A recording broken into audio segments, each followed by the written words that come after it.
Hi there. It's your second favorite DP right here, okay? No, that's Deadpool, you silly little Hufflepuff. Anyways, I'm gonna need you to shut up that pretty little mouth of yours and pay attention because the show's about to start, alright? And, I don't know about you, but I know who's my vote for sexiest ex-soldier turned pop culture show host. Alright, enough foreplay. Let's get on with the show.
Every week's an epic feat. They shed light on what's the trend. When will the madness ever end? From movies to the latest shows, you never know how far they'll go. Come aboard and take the ride. Let's uncover what's inside. Warriors of the night, here to fight.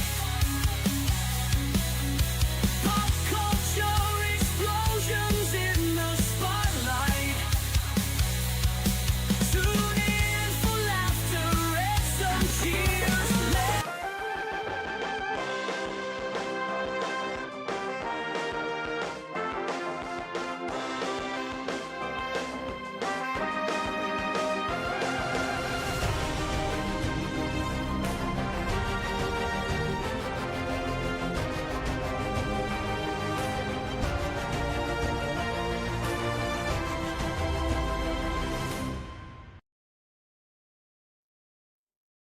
Hey, everybody!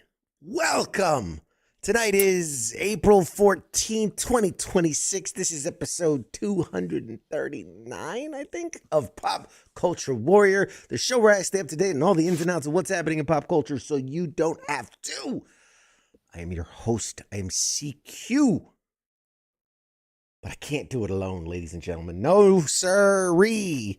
And while I thought he might not show up tonight, he surely is here. Ladies and gentlemen, it's Mr. Mad Mike. What's up? I hate you so much. I hate you so doing much. This? We're doing this? Are we live? Is this live? Is this happening? Are we happening right now? Is this real life? Yes. Yes, it is. Did you hit the button? I hit the button. They can hear me.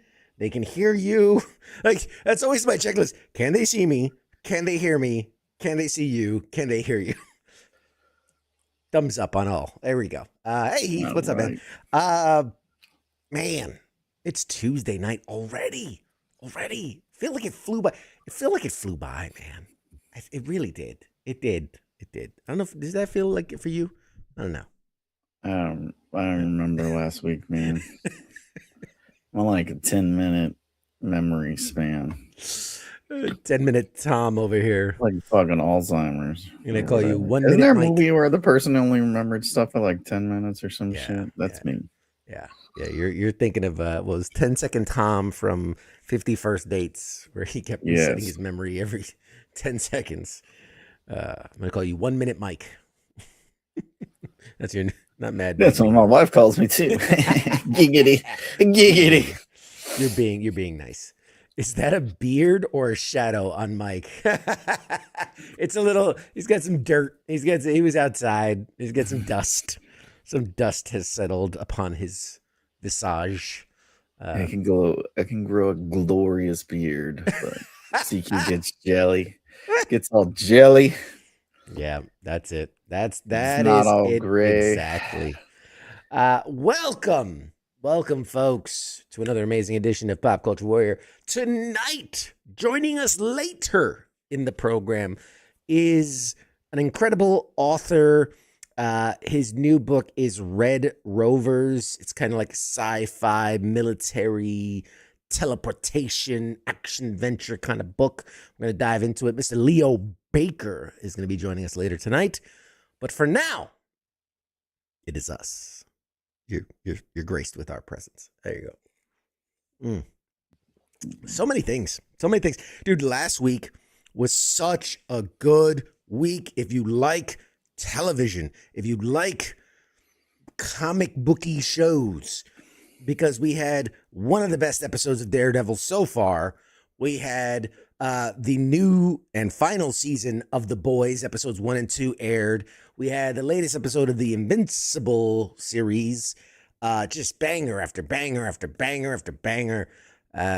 Thoughts? Yeah. Is there anything? I watched it last week and I text this fucking guy like, great episode. And he's like, oh, thanks, bud.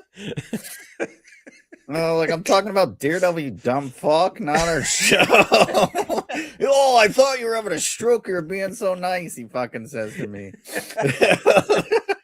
Okay. Context is important. I said, I'm getting off and I'm going to watch Daredevil. I understand. And it was literally an hour later, and I was like, oh, great episode. Oh, thanks, bud. Like, I'm fucking watching the interview. Like, no, I don't fucking watch this show when I'm not on it. Like, I don't know why I gotta keep saying it. Okay, you left midway through the program while I stayed for the interview. And so it just so happened to line up that as we were finishing the interview, shutting down the stream for the night, literally, I'm like just wrapping up. I get off, I step away, and you say, hey, man, great episode tonight. And I was just like, wow, he's what? I never give comments, especially what is it? Not comments. Fuck. Compliments or whatever. I don't fucking compliment, especially you of all people. Fucking cold day in hell before I compliment you. He's like, oh, such a nice guy, man. That's so nice of you. I was like, I really needed it. I've been going through it. I was down in the dumps. It was a hard interview. I was just about to. But you really? And he's like, not you, you fucking boot. And I'm like, emotional damage. Emotional. Threw his phone across the room. Like, fuck, it was bad. It was bad. Anyways, so it was an excellent episode. But yes, Daredevil Bullseye finally rising to his potential. Yeah, that was super cool, man. Watching him and they gave him the covert suit, not some gay like white fucking Bullseye or red or whatever the fuck, Like, how's that camouflage? Like, where do you go? The only place He works as if he's outside a Target. Give him some pleather, some like Matrix style pleather, you know. It's funny how they like design these. I don't know, because it's like the 60s and everyone was fucking tripping balls all the time, but it's like Cocaine you still is a carry hell it of a drug. over. Cocaine is a hell of a drug. It's funny when they carry it over and then you're like, oh, why did people not like this? It's like you made them fucking look stupid as shit. Like, for real though, it is hard to, like, how do you pay homage to, you know, some of the original suits while, because here's the thing, you look like Spider-Man, you know, is practically the same since like the 60s, 70s. Had like the modern kind of version in the 90s with the McFarlane, but is relatively stayed the same with your Batmans and things like that. You know, Captain America is like, there are a few heroes that have like really stood the test of time as far as their suits and things like that. You know, you look at like Hawkeye, right? And it's ridiculous. It's fucking purple. Like, who the fuck wears? When you go outside and you see somebody wearing purple, the hood with the ears, and then like the flared boots, the 70s style flared boots. It's like this guy gets this shit custom tailored to look like a douchebag. He's like, I paid $3,000 for this suit. Like, you're a fucking dumbass. You know, so it's. I empathize with like the costume departments, because it's like, if you don't do it like the comics, well, you know, oh, they didn't stick to the originals. And then if you're like, okay, well, let's do it like modern, and it's like, oh, everything is, it's all just belt buckles and leather and stuff, and it's like, you can't win. You can't win. What else are you gonna do? Like, fucking, like when they did the X-Men, everyone was bitching, and it's like, yeah, that's more accurate. They're not gonna fucking wear these bright ass. They just did that shit because they had a bunch of fucking excess paints laying around. They're like, we gotta fucking use all this shit up. I only got purple and pink. Well, make the fucking gayest character Hawkeye those colors. Like, fuck. Because I mean, there's only so many characters that can either be like all black or like red and blue. Like that's it. So they're like, fuck it, you know. You gotta make it appealing. It's art, and you gotta make people want to read it or whatever. It's gotta jump you don't off need the to page. make the movie the same fucking way, you assholes. Yeah, you know. I want him in a pink suit. It's like, shut your fucking whore mouth, one person. the one truest, the true guy that's like, he's not cute. Fucking, he's supposed to have a real Falcon. It's like, yeah, what the fuck is that gonna do? Thing flies at like 3 miles an hour. I would love, like, because in the comics, you know, Falcon had a real Falcon and it like had like a telepathic communication with him. But like, I would love them stupid suit too. Remember, wasn't it like oh my god, red and white, and it had like, it was like sleeveless and goggles. I can't do sleeves. Everyone knows if you have a Falcon, you have to show the guns. It's like so non-aerodynamic. But the what would be hilarious is for movie Falcon to have a Falcon, but like he doesn't have the telecommunication. With it. So he's just like, come back, and the bird just does whatever the fuck it wants. Come back. It's like, go get him. The fucking bird from the John Cena show. Oh yes, Eagly and Peacemaker. Like the same thing. It's like, just does whatever the fuck he wants. Does whatever the fuck he wants. He's like, come on, man, come on, bro. Listen to me. The mutant Falcon. Yes, it is a mutant Falcon. But anyways, yes, it was a good episode. Daredevil, still, like I said, no Jessica Jones. Gonna be the last fucking episode. A bunch of cocksuckers. They gotta hype you up for the final few episodes. To you, Marvel, you fucking sandbagging mother effers.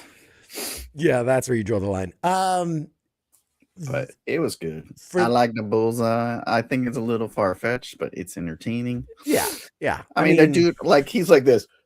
It's like his power is accuracy, like, and he does this, and that fucking knife flies at like 7,000 feet per second. It bounces off 6 items and hits them with enough force to like impale them. So it's like, wait, he's just like incredibly accurate. I didn't know he like was super fucking strong or whatever. Like taking a little liberty there. I know. Like here's the thing.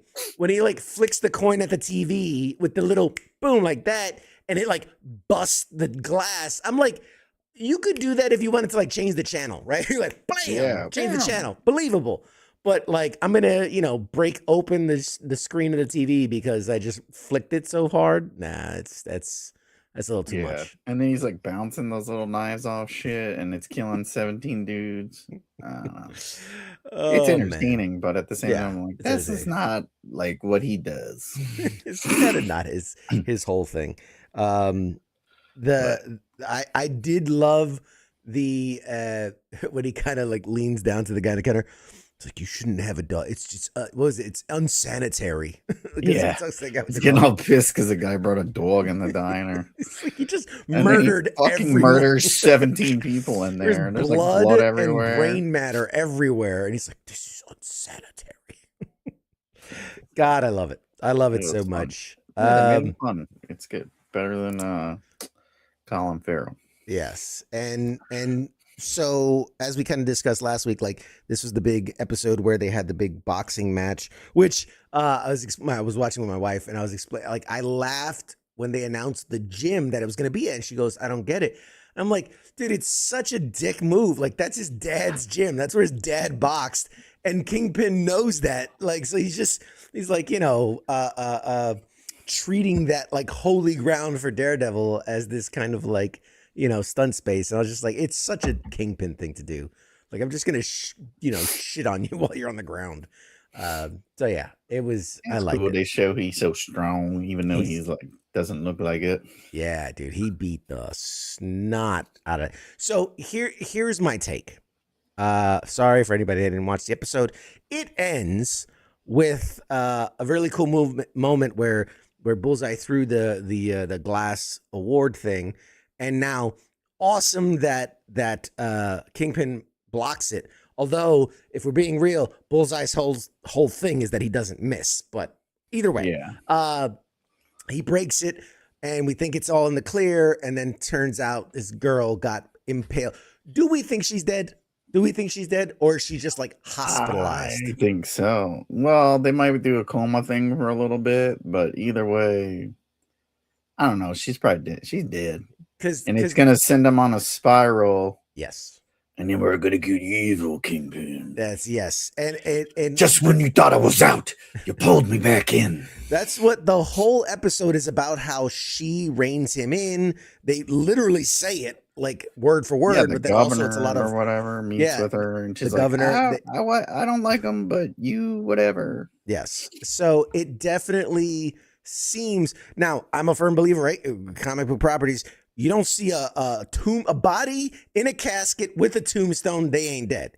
And even then, it's comics. They probably could come back. But I definitely think this is what they needed to turn the corner and let him really go full insane psycho, crime kingpin boss guy. And yeah, it's gonna get brutal. The next couple episodes are probably gonna get pretty, and that's especially if she's dead. The muscle of a tiny white lady. He needs a nice, strong white lady to save him. Another one. He's already got one. He needs two. So yeah. So I definitely I'm excited to see where they take it. I wanted to ask you something. Yeah. The guy, the tiger, with the Hispanic tiger dude. What the fuck is his White name tiger? Again? White tiger. Oh, yeah. It's kind of opposite of racism. Reverse racism. Yep.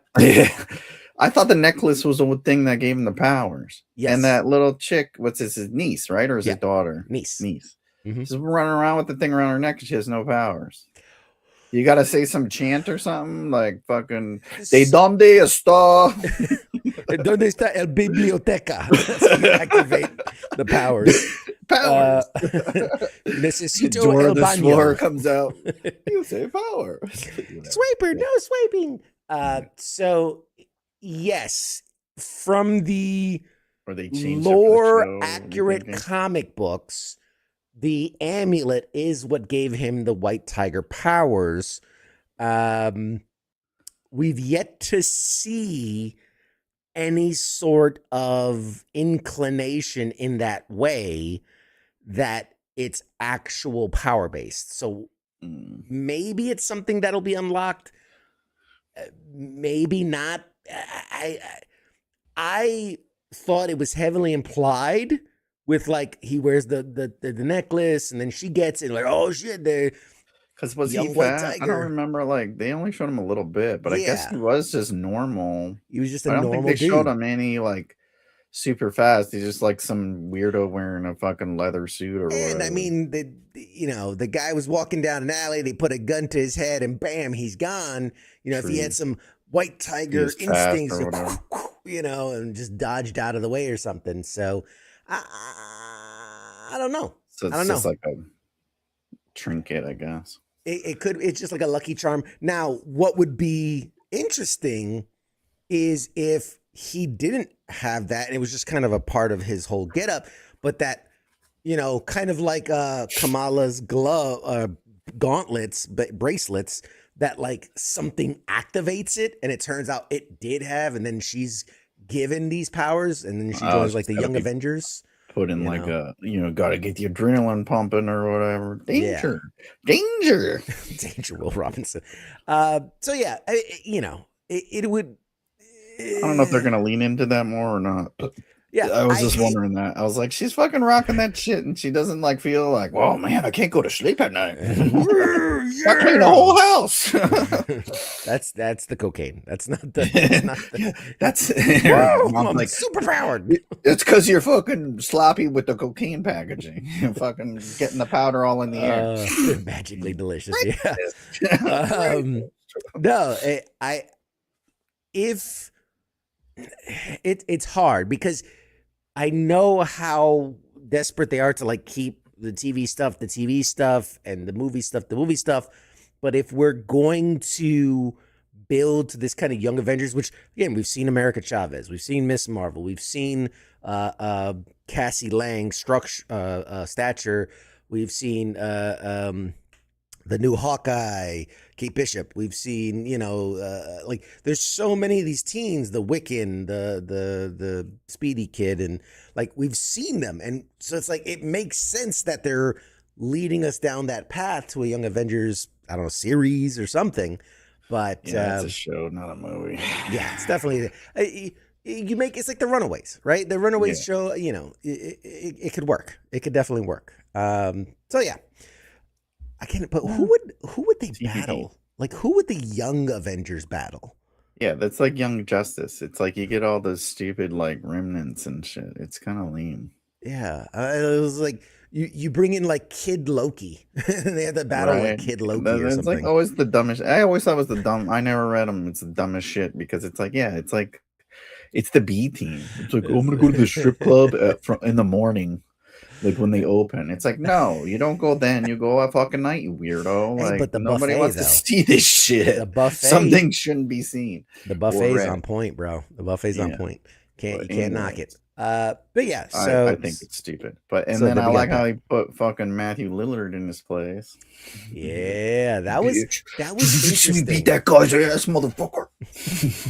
That was interesting because again, it's this dichotomy between obviously it's the US government doing these shady things that they got to, because it's what we do with the CIA. You think that's where he's still working, or if you think he's the hand, or is it like maybe he works for that lady, the lady from Seinfeld? Yes, Allegra De Fontaine. Yeah. So that's for people that missed it. When the assistant governor or whatever was in Fisk's office, when he was like, oh, okay, yes, Miss Fontaine, like he name drops her. Does that mean that's who he's working for? Could be. Does that mean who he's working for has the connection to get her in there? Could be. So it would be interesting. We know that this Daredevil series leads into the Punisher special, which leads into the Spider-Man movie, which we already know the hand is going to be in that. So maybe it's hard to say. Speaking of which, fuck, that was a good trailer. Yes, man, that Spider-Man trailer so good. No, not Spider-Man, you fucking boot. The Punisher damn it. trailer. I know. Punisher. I gotta throw in The the realest Spider-Man. of heroes. The realest of heroes. No, the Punisher, what's it? One More Kill special looks phenomenal. It really, really does. Cray. It looks good. I'm excited for it. That'll be, I think, 1 week after the Daredevil season wraps up. I'm excited for it. Although, and this is the one thing that irks me, and I don't know how you fix it, but because everything's connected and because you have to promote things, we kind of know that based in the Spider-Man's promos, you know, we see the hand, we see this stuff, we see Punisher, so we know like he's not gonna die in the Punisher series, right? That takes some of the danger away for Frank Castle, because we're like, well, we know he pops up in, you know, whatever. And then there's certain things where, like, if you read into it, you can kind of put two and two together, right? Because in the Punisher trailer, he's got the big beard, he's fucking super like, ah. But then in the Spider-Man trailer, he's clean shaven, he's got the nice haircut, you know, he's playful bantering, you know, with Spider-Man. He's back on his meds. He took his PTSD meds. Maybe smoking a little marijuana. He finally got that VA appointment. He got that VA. He got his 100%. It's a long wait time, all right? In between, you know, you got a 6-month wait to your appointment. You killed a couple hundred people. Yeah, you know, shit he's happens. cleansed his soul. He did some like, of that okay, we can fit holistic... you in. You just killed 150 fucking bad guys. We should probably squeeze this guy in. He's kind of a priority. No. He got his 100%, so he's good. He's like, oh shit, I'm good. Oh, bet. I'm much happier now. Not gonna fuck with Spider-Man, you know. Yeah. So there's that, and you know, obviously, we're already and this is I can't help it. But like, I've already seen set photos and behind the scenes photos for next season of Daredevil, and they're already leaking them, and it's like, and if you just use your eyeballs, it is major spoilers. Adam says, "Tap me in. I have strong feelings." Let us know, Adam. Let us know, what are your feelings in this, because I'd love to know. But it just because like, I'm excited to see more is coming, but you gotta you're not gonna get what you're thinking you're gonna get, because they're already showing you like, oh fuck, man, it's not going where I thought I was going. Yeah, and like, not for nothing, but you see a set photo of the gang, and they're in a prison setting, and one of them's wearing a orange jumpsuit. You're kind of like, well, I guess one of them is going to be in prison. Locked up. Like, you know, use some common sense, people. I love seeing the cast photos and all that. I do. But if you're in costume, if you're on set, just wait till after the fucking season, at least. Seriously, don't spoil it for us, man. It's so like, hard to keep May. I think it's like May 19th. It's like, you can't wait like fucking 3 more weeks. Well, not even. This is for next season of Daredevil. I know, but I'm saying you just release those things in 3 weeks when the fucking season ends, so you're not spoiling it for us. Oh yeah.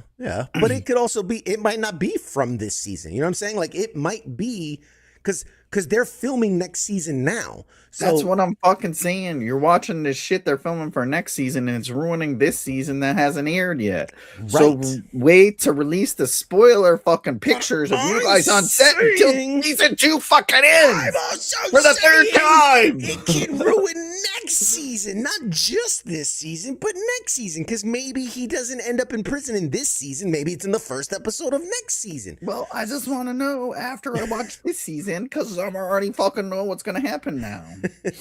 Adam says, that ain't my Punisher. My Punisher don't wear skinny jeans and doesn't have his body hair lasered off. I mean, is that is that acknowledged? Is there somewhere, did I miss a scene in one of the shows where he has a body hair lasering appointment that I missed? Somebody's paying a little too much attention. Did they release like a side comic that like the tie-in to the episode? I didn't see that part. Maybe he's just so swole, those pants are just tight on him. Okay. And he can't really get out to the store because he's having a fucking depression PTSD episode. Oh god, that's awesome. Fucking talking to himself. You think he has time to be like, hey, by the way, those pants are a little too tight, brother. Let's stop in here. Let's go to the Old Navy and get you some for those of us that are post-service. Everyone's pants become skinny jeans at some point. Yeah. Because things get a little tight. Pants I fucking left with. Things get a little still tight. Fit. Like, bitch, that shit's fucking screaming. Yeah, and the laser body hair, maybe that's the only way he fits. It's too puffy, so he has to. It's just fucking his hair just rubbed off from wearing a fucking flak jacket all the time. Yes, right. Yeah. Why doesn't anyone shoot him in the face? Because he is such an excellent. Have you ever seen soldier. Cops try to shoot stuff? Like, they have like 2 hours of training. They're not hitting anyone in the face. I was like, because he's just. And you see some fucking crazy veteran with a beard and a fucking skull printed on his flak chest, and see how good a shot you are when he's fucking just killed 13 of your fucking fellow cops. You guys were just sitting at Denny's, fucking eating fucking grand slams, and all of a sudden you get a call and you show up, some this fucking psycho with a beard and a skull on his chest is fucking just blasting people slinging away. lead, and then you got some fucking dude in a red skin tight outfit with devil horns flying around. You got another guy that's fucking flicking knives at 1,000 miles per hour. Not even I'm knives, fucking not hitting forks. nothing. I'm just I'm just throwing the gun at I fucking quit. Oh, I got paid fucking $40,000 a year. I ain't getting involved in this shit. I just want one guy to be like, you know what? Fuck this. Just throw down his gun and run away. I ain't got time for this. That guy just throwing a fucking pipe with a fucking rope attached to it. And it flies back at him. It's like, I'm pretty sure that's a walking stick he just beat me with. He just got a fucking... This guy threw a quarter at me and gave me a concussion. God damn it. Like, fucking half the force is on workman's comp and you want him to do headshots? Like, fuck's sake. Workman's comp, man. Half those dudes are in the fucking morgue. The other half's on workman's comp. I was telling the wife and kids, because they're like, man, you're really beating the shit out of them. Like, they're just sleepy. They're just so sleepy. He doesn't kill anyone. They're just sleepy. They're just so very sleepy. Very leaky and very sleepy. Yeah. You can lose about 13 pints of blood. It's fine. Yeah, you're fine. You're fine. Again, I didn't see no caskets. I didn't see no grave. There was no headstones. They're fine. They're perfectly fine. Still waiting for him to bring Froggy back. Foggy. Not Froggy, Foggy. Foggy Nelson. Tomato. One man's Foggies, another man's Froggy. Speaking of Matthew Lillard, did you see him fucking running in his boxers? Some guy broke into his house. No, I didn't see that. Like this morning. I didn't drop it in the group chat. God damn it. Yeah, somebody broke into his house in the middle of the night. It's like his house camera. You just see him running out. Come back, bitch! Like, come on, you want some? Like, fucking chasing him down. Like, cursing that can't be real. That can't be real. Where you going, you little bitch? That can't be real. I'm sorry. It's fucking real. Google that shit, bitch. No, I can't. I saw it on Instagram. Everything on Instagram's real, man. I saw it on the internet. It's got to be real. They got Sasquatches, like snowboarding and shit. Tell me that shit ain't real. Fuck you. Let's see, hold on. I gotta Google it. It's fucking great. I was like, holy shit, this guy's awesome. Let's see. It's a TMZ, I think, was the one that posted it. I'm not seeing. I don't see nothing popping up in the news feed. Anyway, Matthew Lillard. House intruder. There you go. Yep. Camera footage showed actor Matthew Lillard chasing a naked alleged home intruder off his property through freezing snowy conditions. He was naked. He's in his boxers. Wait a minute. This can't be real. This can't be real. Motherfucker. This can't be. I don't believe it. I don't believe it. Totally him. Underwater in freezing cold weather. I'm getting closer. I'm not done yet. I paid you for the full hour. That's so that happened. So based on the time date stamp, that's January 30th of 2025. So that's over a year and 3 months ago. Yeah. Unless the camera footage is wrong, but that doesn't. Maybe he's went to court and shit with the dude, and they can't release it until after the thing's done prosecuting. Bullshit. I've seen. Yes, Adam. I have. Yeah, met Matthew a few years. Totally right. Matthew Lillard is one of the coolest, chillest dudes in Hollywood, hands down. I've got to meet him a few times, and every time he's a fucking crack up, absolute crack up, funny dude. What about The Boys and Invincible? Any thoughts on the latest episodes, man? The Boys on was good. season 3 of The Boys, and I'm on season 2, like episode 8 of fucking Invincible. Oh god. No, I'm on the last season, episode 4 or 5, I think, of The Boys. And yeah, I'm only on season 2, I think episode 8 or 9. Dude, you're missing out on some of the best. I know, and everyone's buzzing on the fucking internet. So I got to do my research for this fucking show, and I see all the spoilers.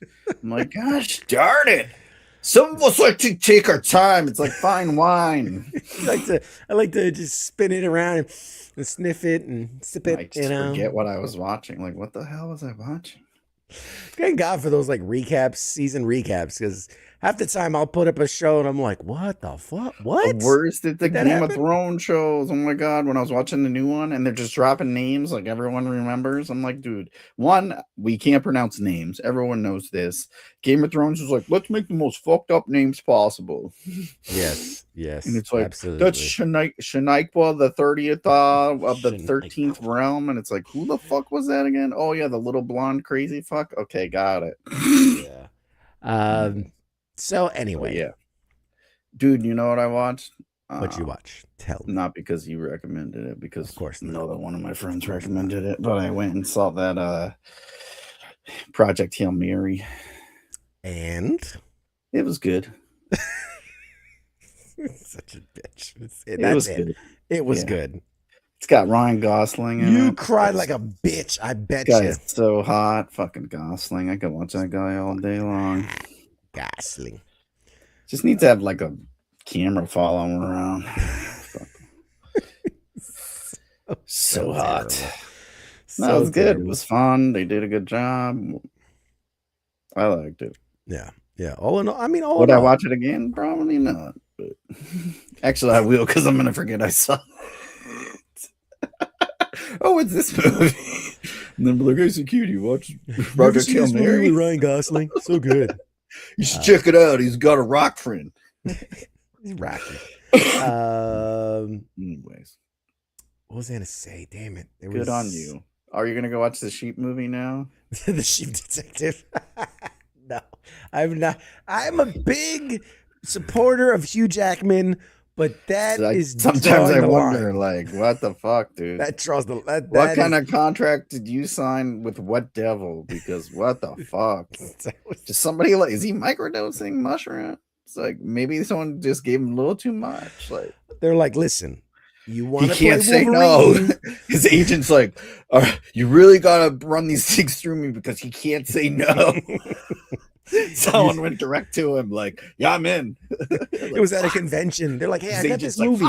You got it, mate. I'm in. Fuck. It's like those commercials where they're like, the people, not the commercials, the reels where the people are like, hey, nice shirt.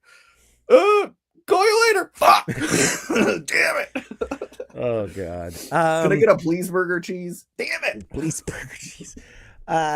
The Boys was really good. I won't spoil anything, But the dude with the magnificent long schlong is in it again, and he can. Ooh, he's It's my like favorite character. he like it's so funny because he like whips people with it. It's Yeah, like, what's this thing? whoosh.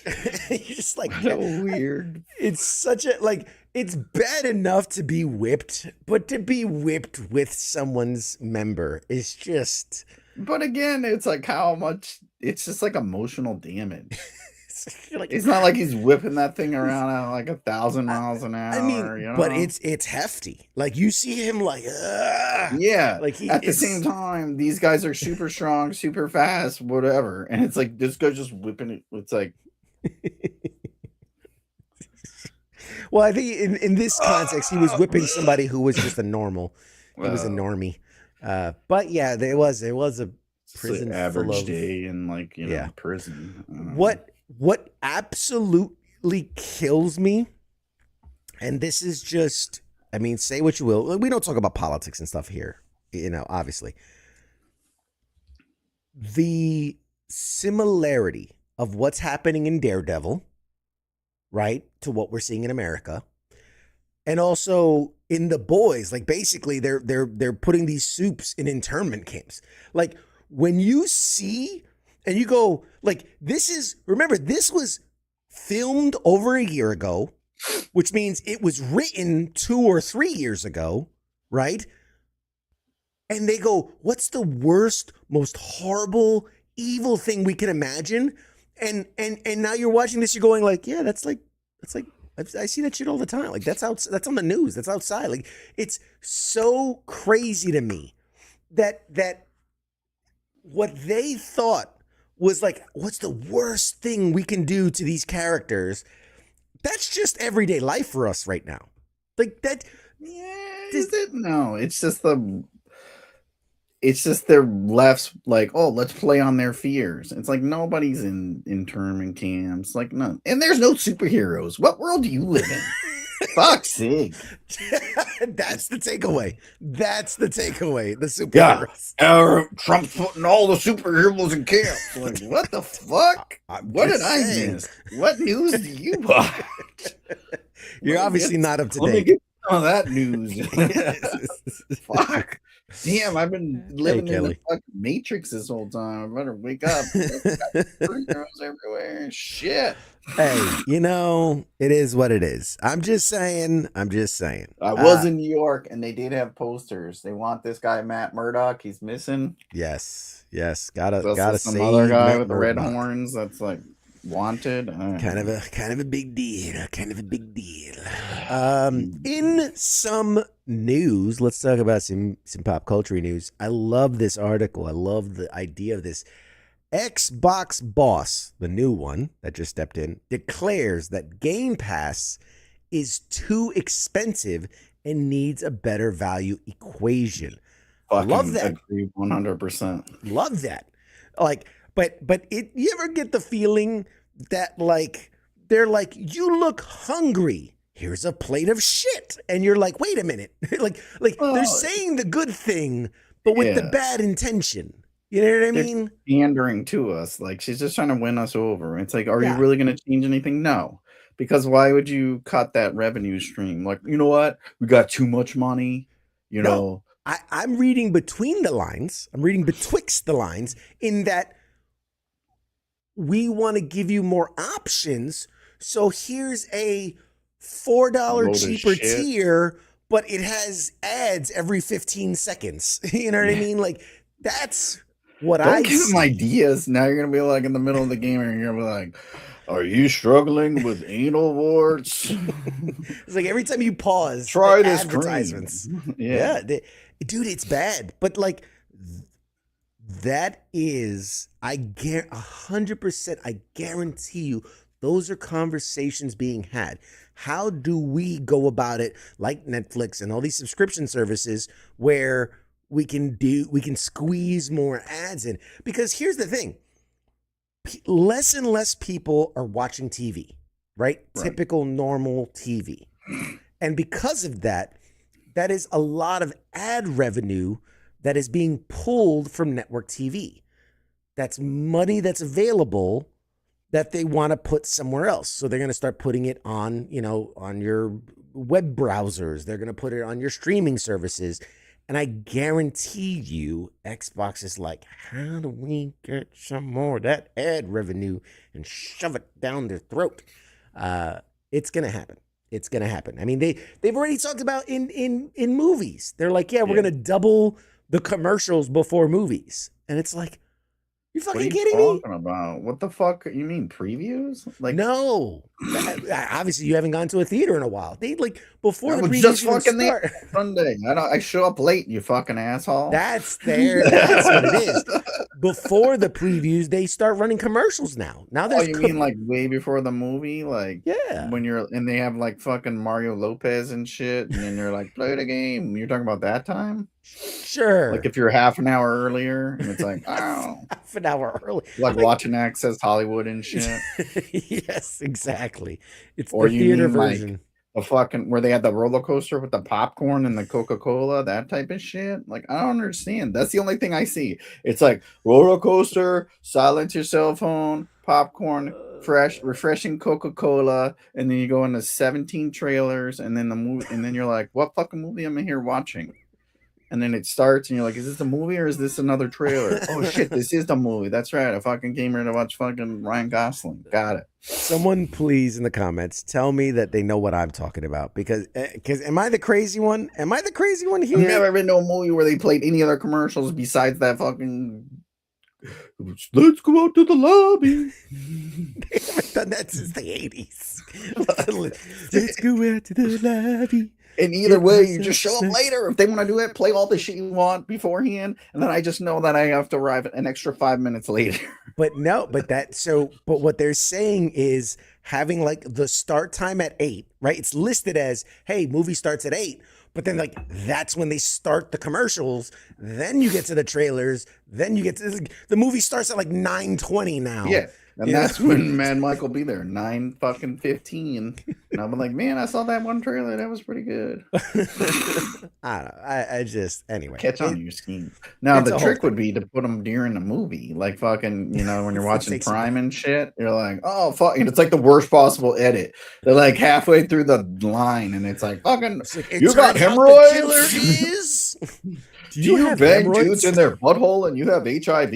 Well, we got the cure for you. It would only cause death, fucking bleeding out of your eyeballs. All your hair will fall out, but you won't have AIDS. Yes. Now back to your show. And the guy's like, fuck. So back to the news story.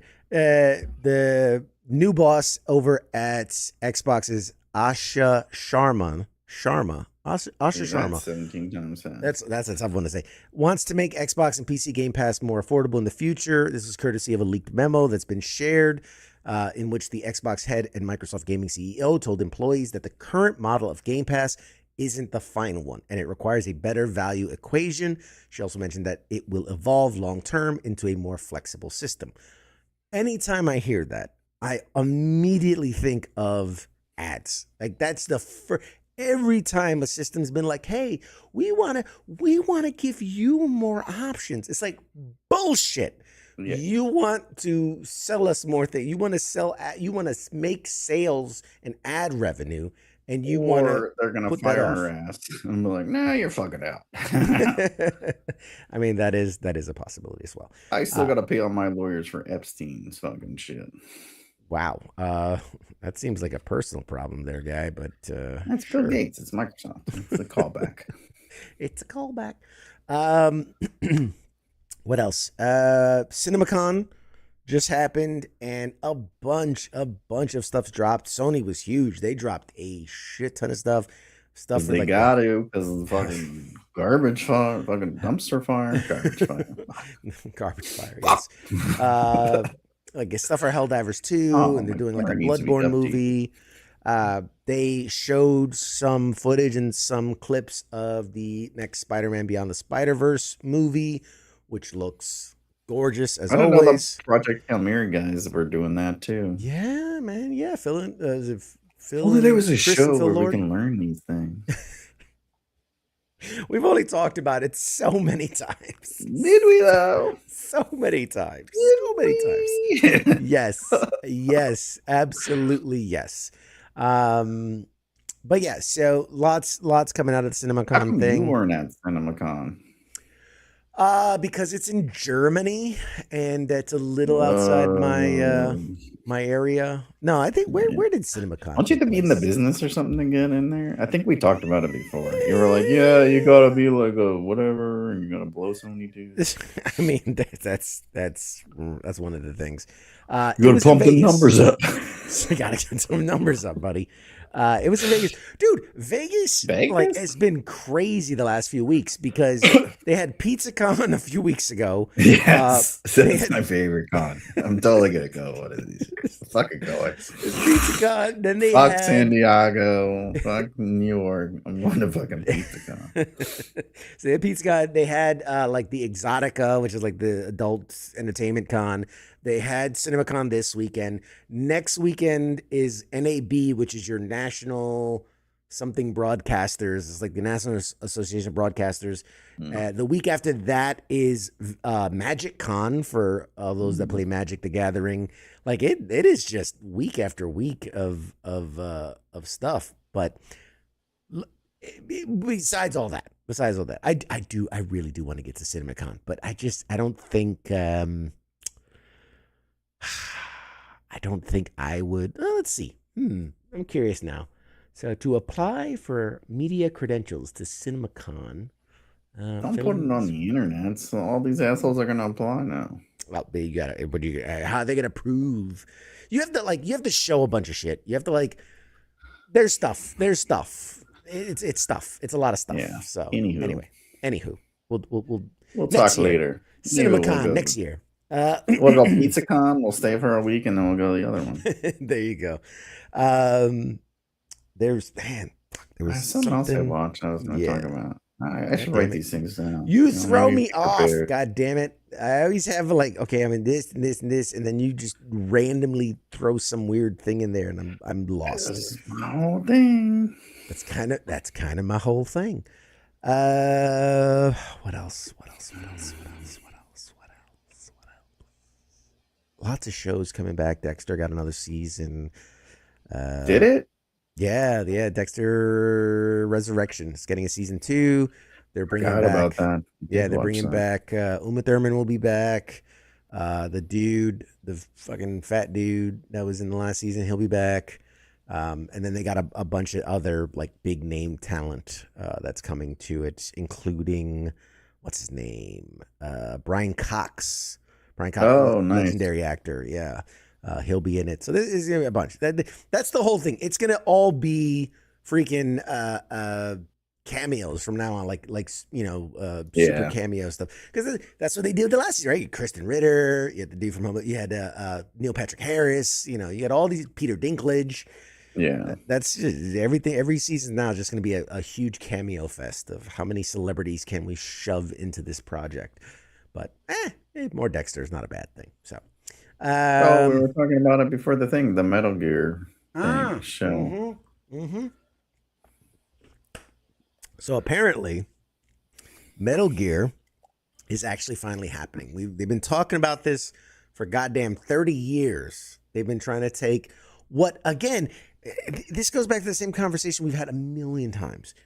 There are certain properties that it's done. Like, just take that and put it And film there. it. Yeah, Like, that's just it. film it. Just do this over there. And if you do that, it's going to make a shit ton of money. And so... And then they're like, no, let's put The Rock and Kevin Hart and Jack Black in it. Know who'd be good at Solid Snake? Kevin Hart. It's like, so in this, it's like the X-Men, but instead of having powers, they work in a soup kitchen. It's like they just do these random weird takes of everything. Idea. Let's do it. Genius. Greenlit for 3 movies and a sequel. It is one of the things that irritates the ever-loving shit out of me, in that until the recent stuff of like The Last of Us and I don't know, what was the other properties, like The Boys. Even The Boys is like way off the mark from it's good, but it's really far removed from what the books are. But like It's The a Walking rare Dead, thing when they did it really good or whatever. yeah. So there are certain properties that have gotten a lot better at it. Fallout is a great example of where you can tell an original story, but keep it core to its roots. The Boys, while it's definitely not the story from the comics, is pretty faithful. It's pretty indicative of what the books are. Same with like The Walking Dead for the most part. But yeah, like Metal Gear Solid is such like just a guy. He infiltrates the thing. He tries to be stealthy. He takes out some baddies, and at the end, he has a fight on top of a Metal Gear. Like it's boom, you're good. You're done. You know, snowy Tom environment. Cruise in there, just like Mission Impossible. That's the question. That's the $1 million question. Do you need a well-established, famous lead to play Solid Snake? No, it's opposite. Complete opposite is the way you need to go, because it's a solid, well-written story that people love. You don't need. You could put anyone. You could put fucking you in there, and they'll be like, "This is so cool. Look at that guy. He rolled around and got the fucking thing. He's so stealthy." I will say, I look good inside a cardboard box. I'm just gonna say that. And black spandex. A bandana. I could kill a bandana. But, no, I was yeah, gonna say. I will say this. I did voice some of the lines from Metal Gear Solid too. You can go on my page. You find that I did a little voiceover action. Nobody's going on your page, but anyway. you could find my clip where I voiced over it's Solid the perfect I think it's better they don't do that, and you have some nobody like that you want to use for other shit. Let the role material speak for itself. Let the role be the star. Let Solid not X and X, superstar is Solid Snake. Like let Solid Snake be the character that it is and live through this whatever actor they get. I agree. It's better too because that guy is hungry and wants to do the thing, whereas like you're the Rocks or whatever, they're like doing it because they're obligated to do it. They're phoning it in. They're like phoning it in. Like, I don't want to fucking. What do you mean he's just a box? Like, what the fuck? This is stupid. Whereas some guy that's like, he's fucking living in an apartment in New York with 7 other dudes, like paying $3,000. He's like, fuck, I want to make this show work so I can get out of here. He's doing he's one gonna finger put his heart push-ups. into it. Like, I am the box. The box is me. I am the snake. Wrong movie. Just focus on I'm a slithery snake. I'm a slithery snake. So I think it's the kind of franchise where you could put like celebrities around them in kind of the small, like get your Sniper Wolf. Your Revolver Ocelot, your Sniper Wolf, but the core of it, your Roy Campbell as the Colonel, your Otacon, and your Solid Snake. I feel like lesser known, fresher faces, and then you populate it with some big names, around the outskirts, and you can sell it. You can make it. People are saying Alan Richardson because he really wants to be Solid Snake. Well, he wants it. I think he's a phenomenal actor. I think he's got some great range. I do. He's got some good range. He's got some good range. I've only seen him in Reacher and fucking Smallville, so no, I didn't watch this movie. That movie he did was supposed to be pretty good. I did see the footage of that his neighbor shot of him, which I thought was really good. That was great. He really hammed it up for that one. But it was all AI. It's fake. Yeah, he's still too I like him as like what they did with him for Reacher. It's like like that shows like there's no big huge celebrities in there. Yeah, like he wasn't known really. Do that with the Metal Gear Solid. Metal Gear Solid. Yeah, I think there's again, but he's so too big, and it's like I don't think he's right for the role.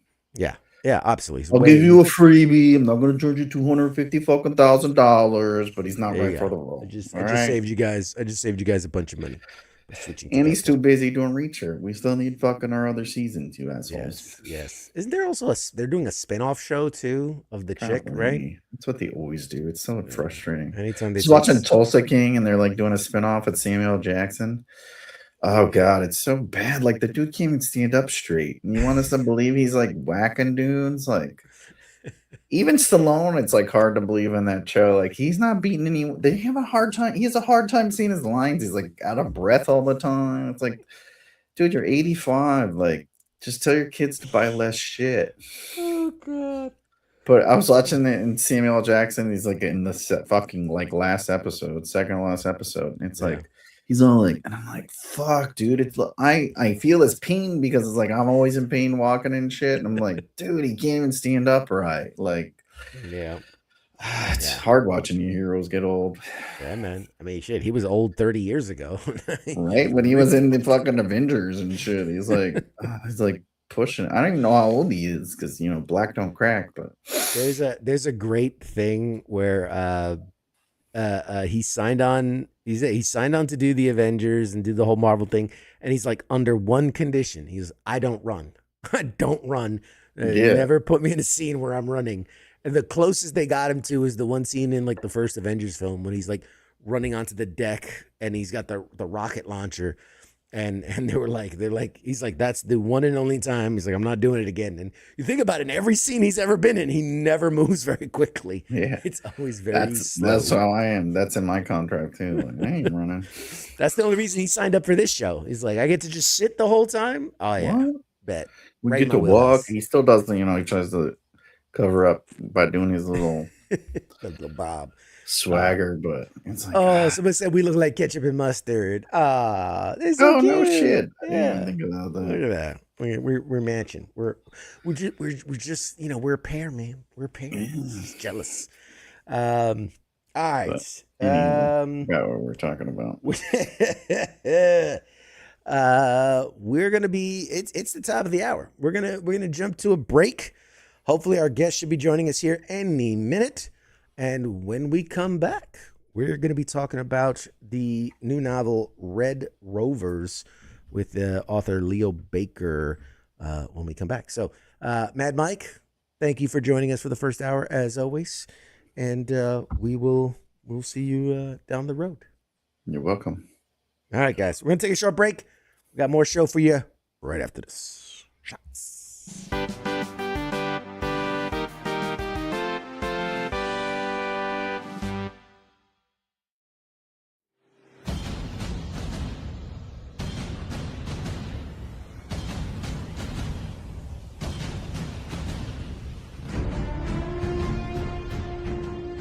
Hey, you there?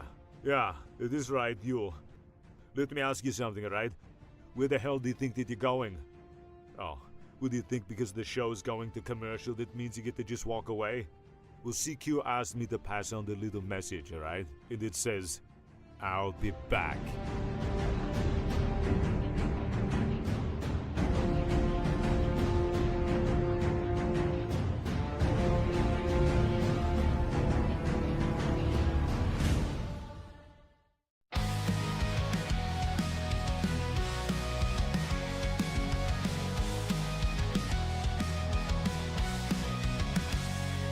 In the shadows of the city bright, where heroes rise and take the fight, there's a voice that breaks the night. It's CQ with the insight.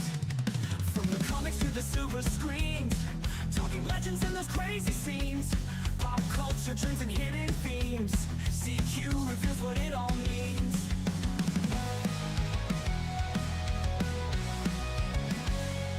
From the comics to the silver screens, talking legends and those crazy scenes, pop culture trends and hidden themes.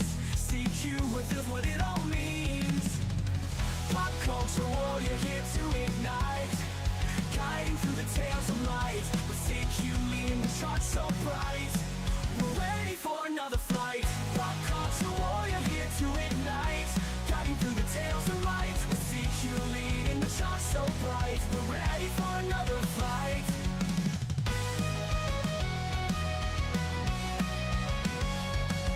Marvel at the twists and turns, villains playing heroes learn.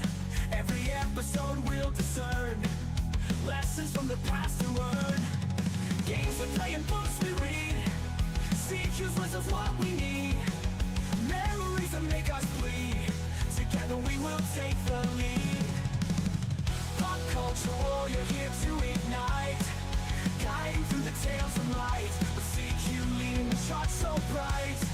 We're ready for another fight. Pop culture warrior here to ignite.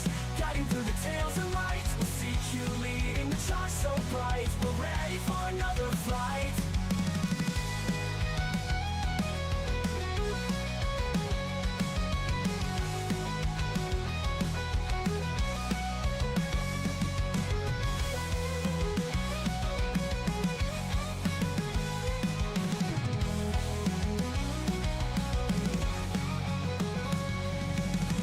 Pop culture warrior here to ignite. Guiding through the tales of light. With CQ leading the charts so bright. We're ready for another flight. Pop culture warrior here to ignite. Guiding through the tales of light. With CQ leading the charts so bright. We're ready for another flight.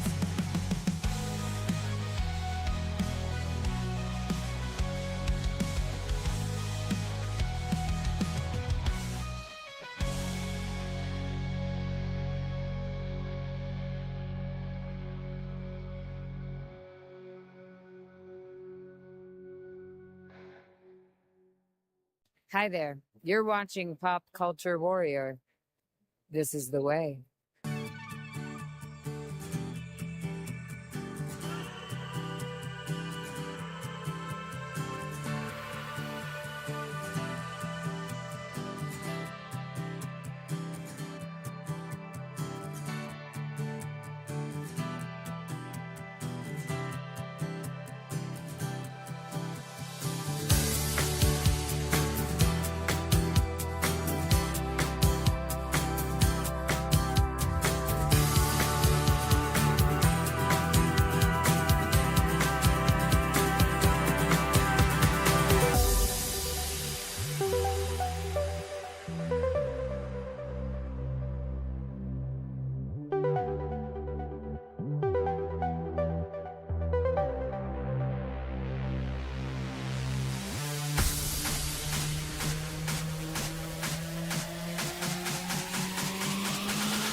You're watching Pop Culture Warrior. The force is strong. They have the high ground.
Love, absolutely love being live. It's one of my favorite things. All right, here we go. There it is. All right. In the world of storytelling, there are creators who just write, and they're the ones who build entire worlds you can just get lost in. And tonight's guest falls into that second category. He's an author who's carved out his own lane with bold ideas, layered characters, and stories that don't just entertain, they stick with you. He's been steadily building a name for himself, and now he's back with a brand new project, Red Rovers. It's a story that blends tension, imagination, and the kind of what happens next energy that keeps you turning pages way past when you probably should have gone to sleep, because none of us gets any sleep here. We're going to talk about his journey as a writer, how his style has evolved, what it takes to stay creative in a crowded space, and of course, we're going to dive all into Red Rovers and what makes this one hit different. I cannot wait to get this started. Please, ladies and gentlemen, welcome to the show, Mr. Leo Baker. Yay! That's your cue, buddy. Thank you for having me. Yeah, as a good host, thank you for joining us. This is great. I'm super excited. I really have been looking forward to it. In an effort of transparency, because I'm always very honest with my audience, I haven't gotten to read the book. I was supposed to get a copy. I didn't. We were just talking about that. But it's one of the ones that I'm most excited to dive into, just off of the synopsis and the information I was given ahead of time. But I want to start with you before we dive fully into the book. I love to get to know the person that I'm talking with and a little bit about them. So let's kind of start at the beginning.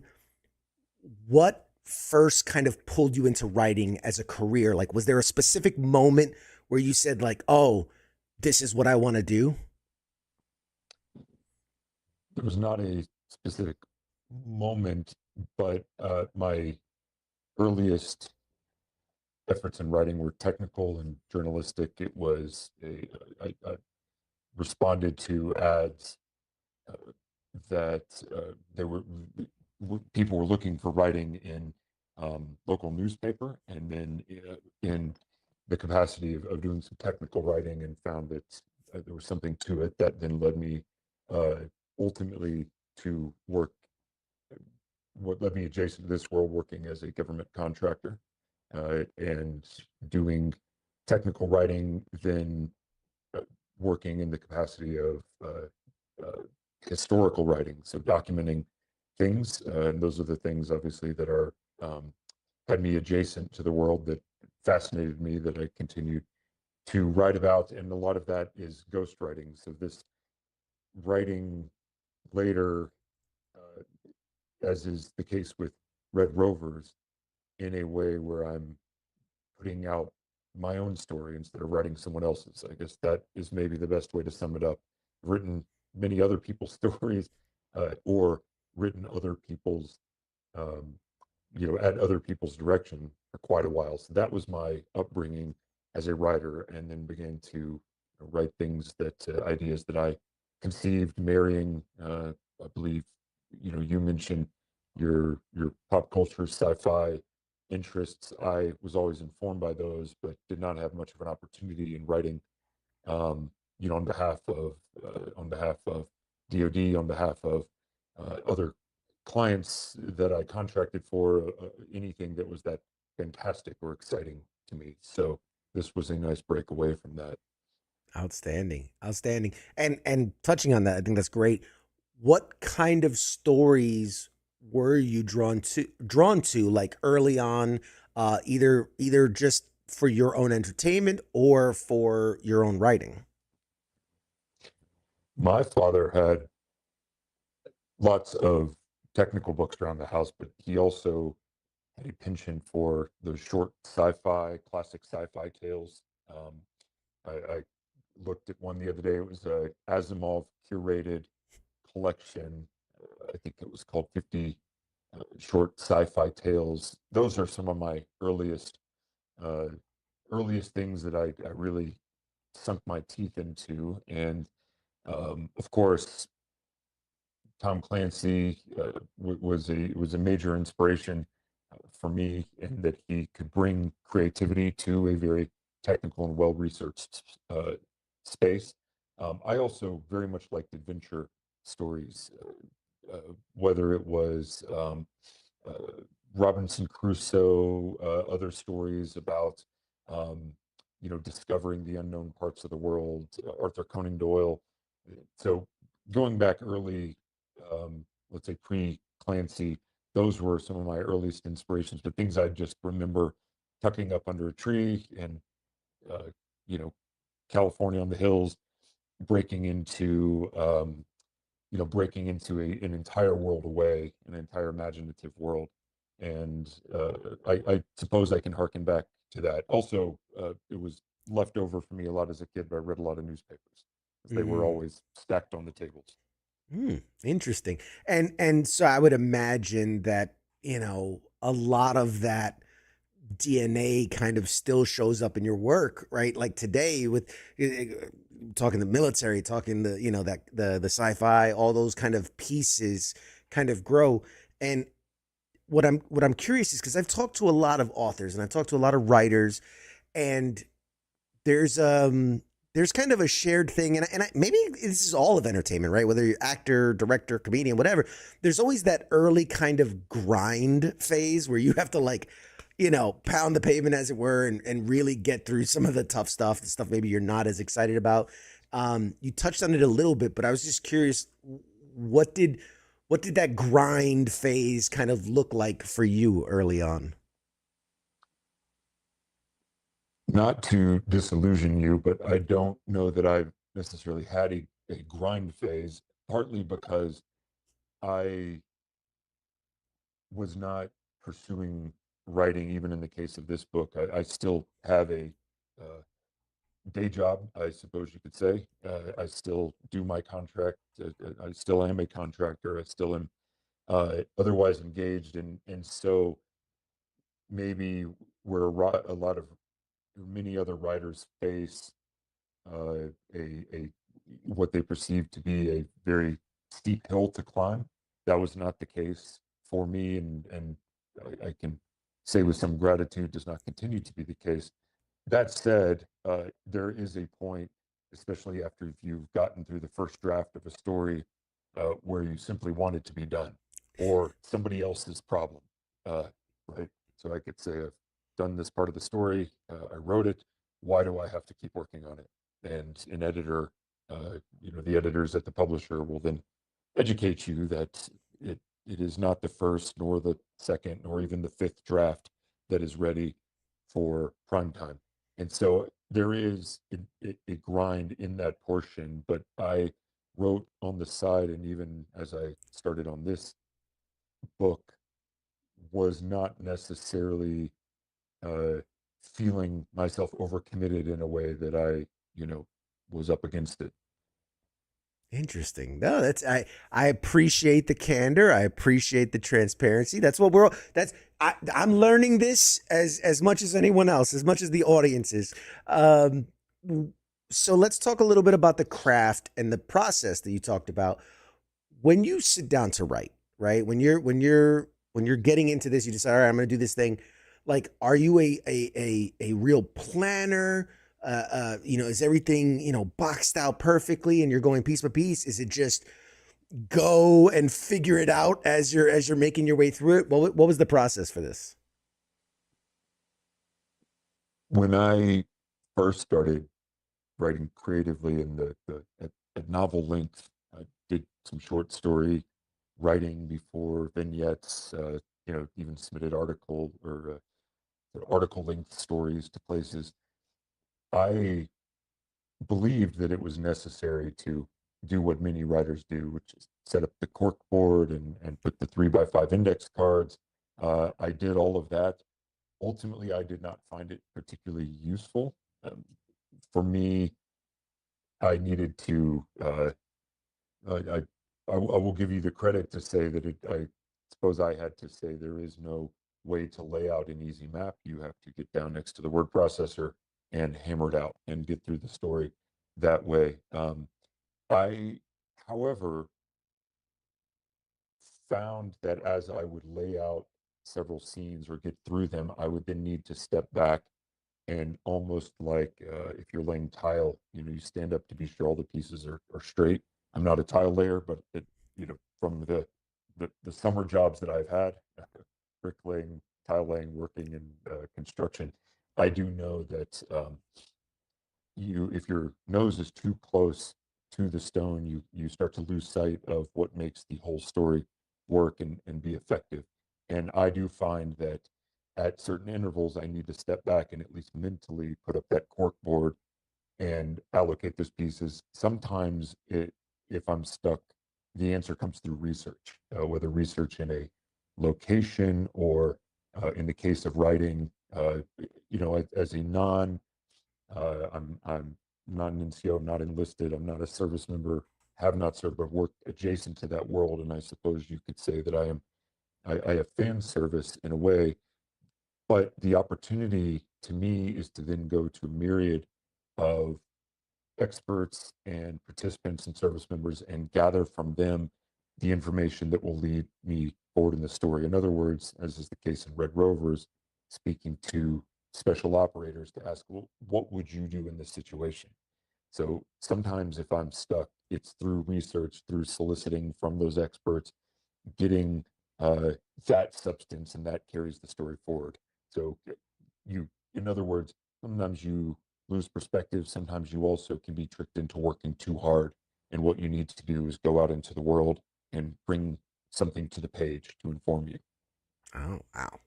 We're learning, man. This is great. This is great for all those people that want to be writers, that want to get their story down. Pay attention. You're getting a master class here. What have you found more challenging through your writing?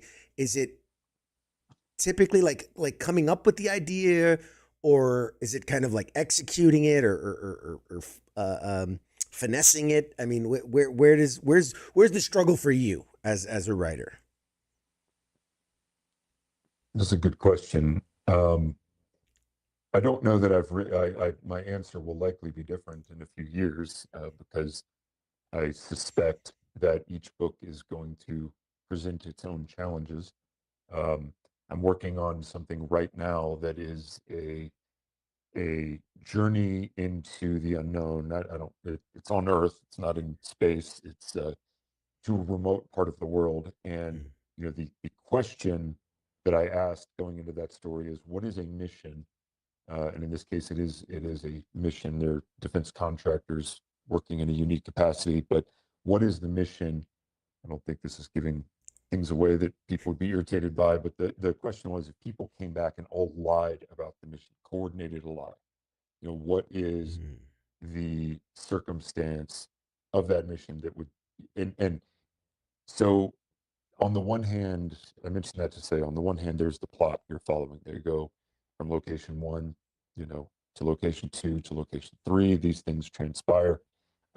And on the other hand, there is always driving toward that central question.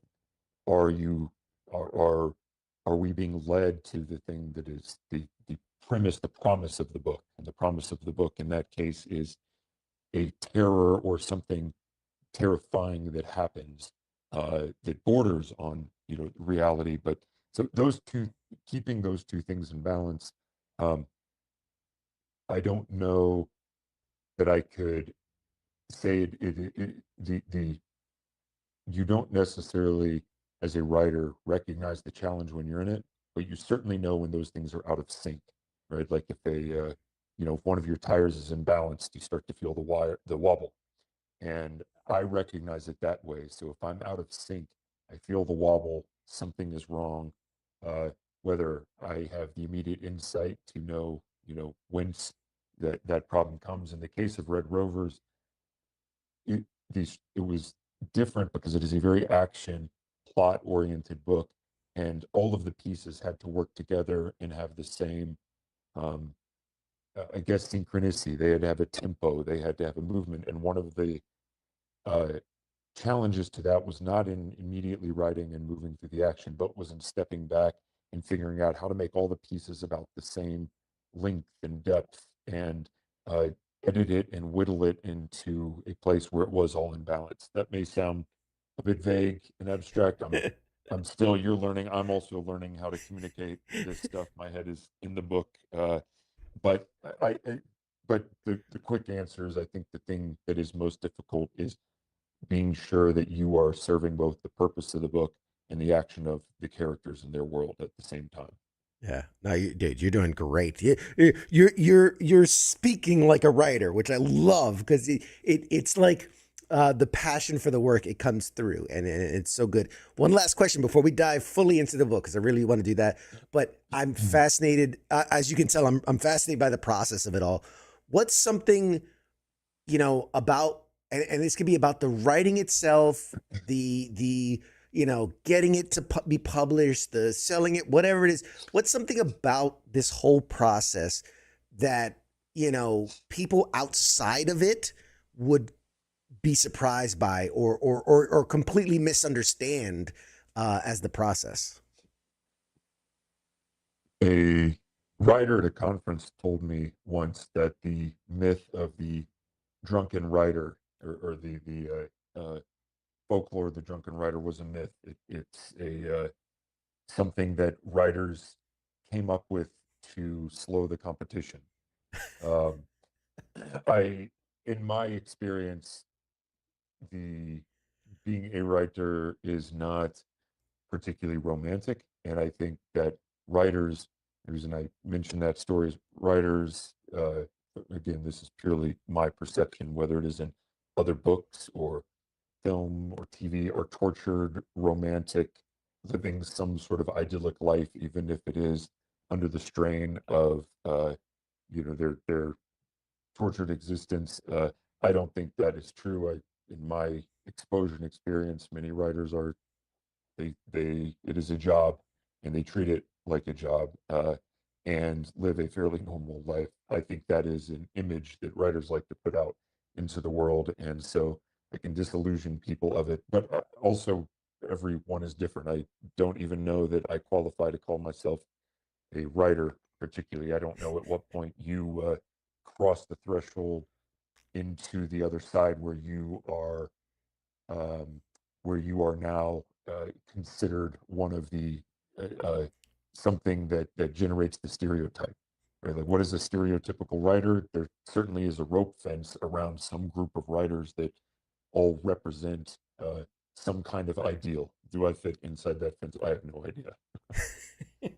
Man, you know, hey, I get the sense of like the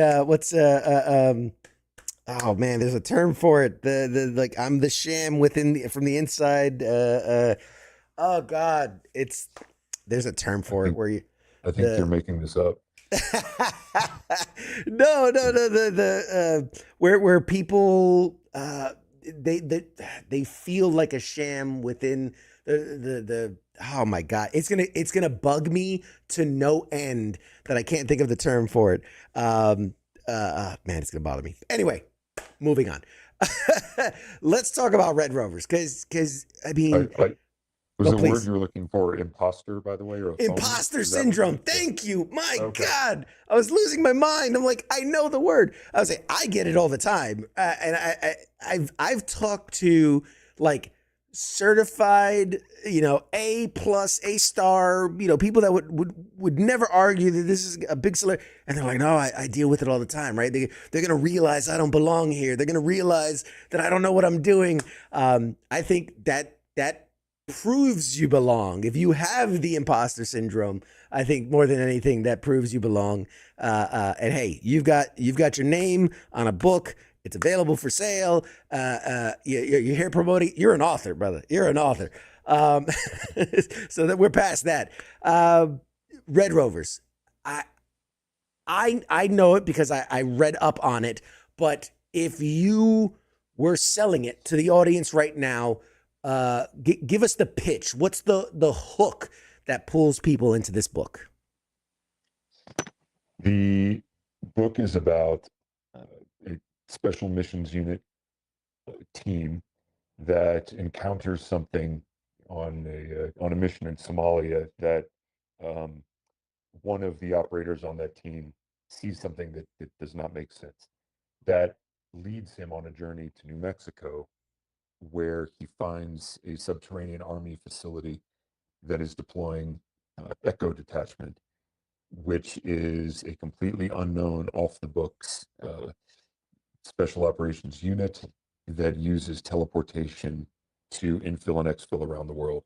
So the guys walk onto a pad in New Mexico and click, and they are liberating a airplane passengers from a hostage situation or an embassy, or dropping onto a moving train or whatever it may be. But they use this, it's a very grounded special ops book that uses this radical technology. So it's an action book about a special ops team that uses teleportation to fight terrorism. Oh my God. I love it. I love it. My two favorite tropes or genres or whatever you want to call it within sci-fi is teleportation and time travel. Like those are my if it has any of that, I'm so fucking in. So obviously we don't want to spoil the book. We want people to go out and read it and things. You said it's very grounded. So this is not we got this from a space alien, and we're utilizing it. This is very the U.S. government figured this out, or some scientists within the government figured it out. Is that what we're leaning with? Well, it's I don't believe it spoils much, because the origin of the technology is just assumed at the beginning. They have it, but it is mentioned that DARPA developed it, and then all the branches competed over it, and due to pressing global conflict, the Army won in terms of who got to play with the toy, I guess you could say. And that there is a sort of suggestions, which hasn't um, actually, I suppose, hasn't even been announced. So I guess I just announced it. But there is a sequel, and in that the politics come a little more to bear, which is, saying that we could use this technology in many places to the benefit of the world, whereas the Army, and there maybe is, you've heard the expression, certainly, that to a hammer everything looks like a nail. Uh, SOCOM gets this, everything to them looks like a nail, while as other people who are aware of the technology are saying, but we could use it to irrigate or transport manufacturing, or move people out of crises, or whatever it may be. And the response to that is, the minute that the world is aware we have this technology, it is no longer um, it no longer presents the strategic advantage to us. And then there's the greater consideration from the powers that be, that what happens when this is in the wrong hands. There's Yes. a line in the first book where they say you could put a bomb in the Oval Office, right? Because the way that technology works is, and this is part of the, not giving away much, it's in one of the early chapters, but they're explaining, we put up a bunch of satellites in the same way you see Starlink going up, that were uh, weather satellites. You may have heard of this. And the lead character says, no, I didn't hear about it. Well, they weren't weather satellites. They're positioning satellites that essentially triangulate a marker onto the surface of the planet. Wherever that marker is, that's where, the Red Rovers, which is the nickname of their team, are sent. And then all they have to do is press something with their fingerprints on their chest, and it launches them back to their origin. So Red Rovers. Wow. So yeah, so the technology is discussed technically, but this is not a story about the discovery or the origin of the technology. That is kind of happens before the book. So I mean, and that's fascinating, man. Oh, I love it. I love it. Um, my head is spinning with like, so like I want to ask somebody like, so okay, so how does it work with it? You're so spot on, and I love this idea because to me it draws a very similar. It's almost how the internet was first created, and it was this military thing. And then, like you said, it gives us the strategic advantage. And then like, well, no, but we could use it to help so many people. And then little by little, and here we are years later, and it's cat memes and all types. Everybody's got their hands on it. Everybody has a voice. What I would love to know is, where did the idea for this story come from? I mean, obviously you have, you're working contracting and things, but why special operations? Why teleportation? Where did all this come from?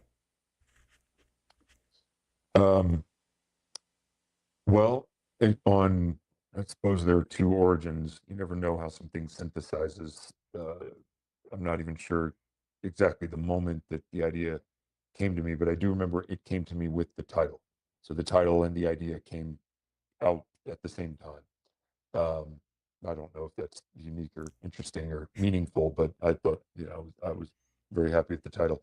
On the one hand, this is a world that you, or certainly your listening audience, knows. The greatest challenge in any direct action mission is the infiltration or the exfiltration. You can look at the Bin Laden raid, for example, and Yep. it was a near disaster. It was not a disaster in that they achieved the objective and executed the target. But there were many other failures during that mission, and I say that not callously to point at anybody, but the fact that a helicopter crashed, the fact Right. that there was a need to activate QRF elements. All of those factors are indicative of how difficult it is. The execution of the mission was done very efficiently, quickly. Everything around it was a potential disaster. Even going back as far as Desert One, the very first Delta mission, it was an absolute infill disaster and exfil Right. disaster, both, in fact.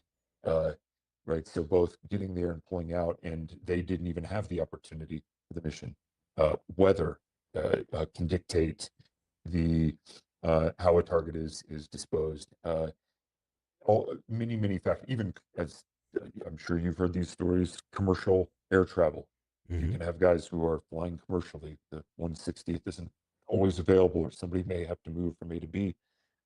Bottom line is, looking at the effectiveness of an element on target, you are always considering, or you are assuming, and putting yourself in a precarious position, that you can get to the target and get away from the target, and that the primary and that the target objective can be served.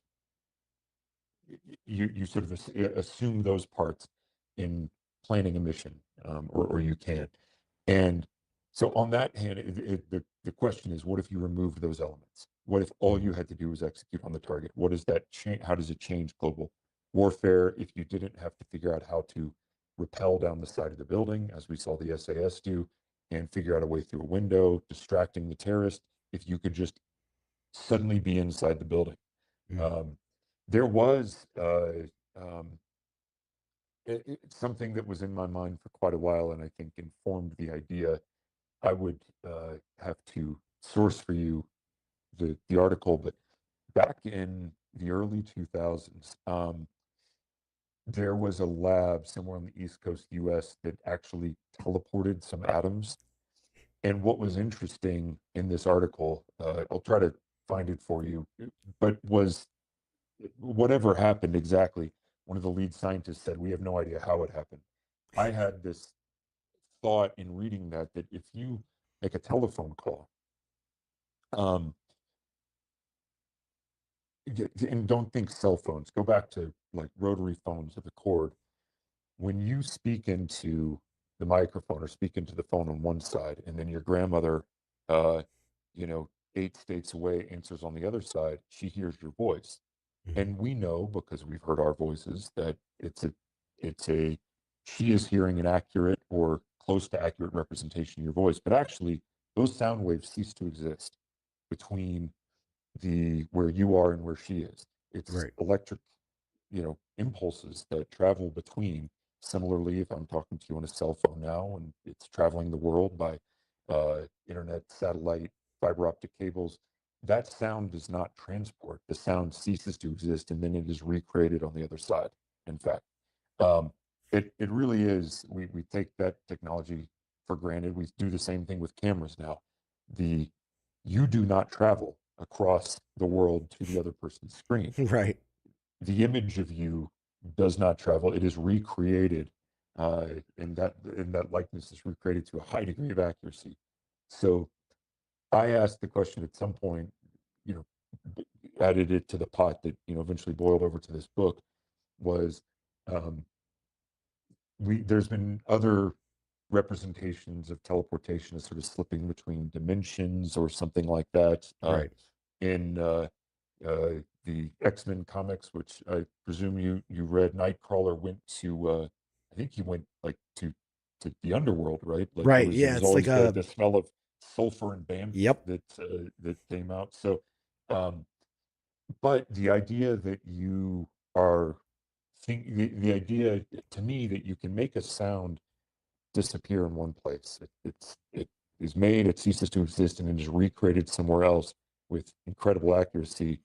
That's a kind of teleportation, right? I mean, not necessarily technically, but I thought of it in those terms, and then combining those, synthesizing those two ideas, it became well, what's the coolest mission you could do?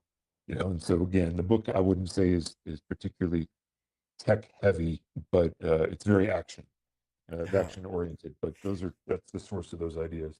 I love it. I love it. The more you talk about it, the more like excited I get because talking about teleportation of it.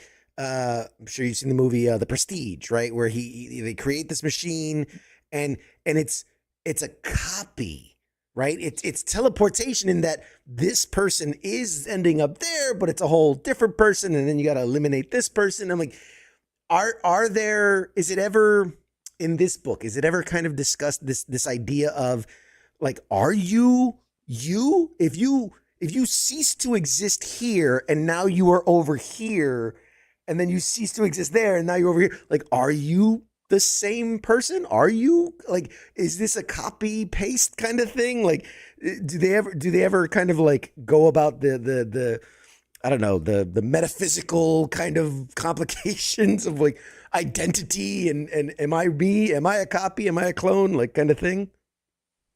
There's nothing quite that existential, but without giving much away, there is something that I think your audience can relate to, and it is inspired by things certainly that have come out of the soft community over the decades, which is these operators are using this tech. They want to be the best. They are highly competitive and not necessarily stopping to consider the toll on their bodies.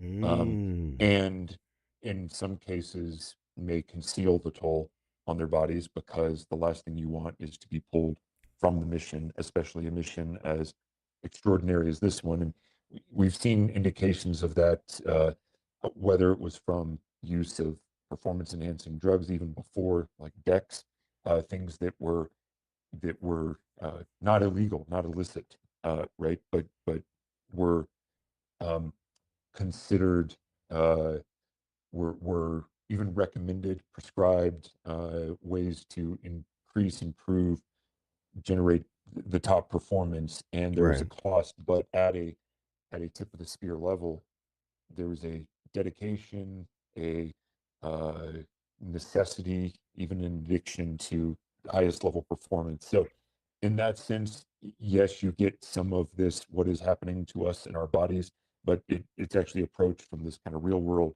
perspective. And, these are very practically minded guys who aren't necessarily, musing metaphysically. Mm, interesting. And you kind of touched on it, and by all means, we can skip this if it gets even close to any kind of spoilery talk. But you kind of mentioned, like, I mean, well, if the bad guys get it, they could just drop a bomb somewhere. I mean, is that something where I mean, look at the real world today. We have there's missiles, and then there's interceptors and these different things. Is that a situation where the military kind of goes like, maybe we can just take care of this problem by, just shipping them a bomb, instantly, some Amazon 2-day delivery here, to instant delivery, bomb. Or do they use it just solely for, troops to kind of get in there?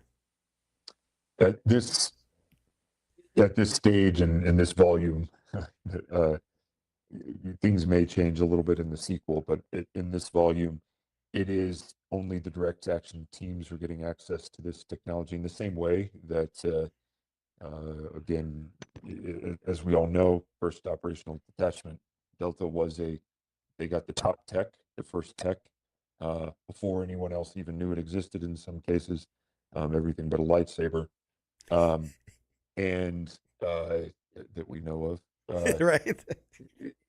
But and that's again, there's explanation for why that would be the only use of the technology. They put their hand up first and highest and said, there are things we need to do with it, wars we need to win, and we have the ability to do this in clandestine fashion. And if you see, there's literally a prop room before they go on their missions. Do they need to dress locally? Do they need to carry local kit? Is this a NATO round country? Is it not? Can we, these Mm, things are all considered because they want this technology to be invisible. Now, that said, there is an element that is evoked a little bit, at least, which is in if you think, and this is fascinating to me, I actually thought a little bit about how to integrate this storyline into a time travel book. So something else specifically for you, the audience of one, me, uh, just me. just for you. If i- if you think of the Manhattan Project, if you've ever read the books Hmm. around it or watched, the movie, the Christopher Nolan movie, um, it was one of the most, if not the most ambitious undertaking, technically, scientifically, um, and from a human resource perspective, government resource perspective. And on one side of the coin, one would assume this is completely impossible to replicate. But in reality, it turns out that everybody rushes to reproduce those efforts and have a nuclear weapons capabilities of their own. Yeah. And it is far easier than we would think. Once somebody cracks it, everybody else is quickly in line, to the point where our entire global effort becomes oriented around stopping the, you know, the dissemination, the reproduction of that technology. So in the case of the Red Rovers technology, this fictional technology, I think you would ask the same question. Uh, if we've cracked it, surely everyone else can crack it. And what happens at that point? Yeah. We don't quite go all the way there, but it is I guess you could say, a specter, that's a shadow that is cast over the operations. No, I love the idea of that. It's a few years ago when you'd say chat GPT about something, people are, what was that? I don't, what was this? Was it? And now everybody has their own built-in AI, right? It's like they cracked it first, boom, everybody, there's gonna be a copy of it. So that makes all the sense in the world that, okay, these guys have cracked it. That means it's doable, and given the right circumstances, someone else could. And you even look too at, for example, night vision, which was a game changer in terms of Yep. strategic advantage on the battlefield, and until the other person has it, and it turns out it's cheap to make, and then the other person has it, and now it is no longer a lot of your advantages are quickly made redundant, Mm-hmm. or you now have to operate differently. You cannot use IR strobes, you cannot use lasers. Those things are major signifiers now, drawing attention to you. And all you have to do is know that it's possible that one spotter has that tech, and every element of your advantage uh,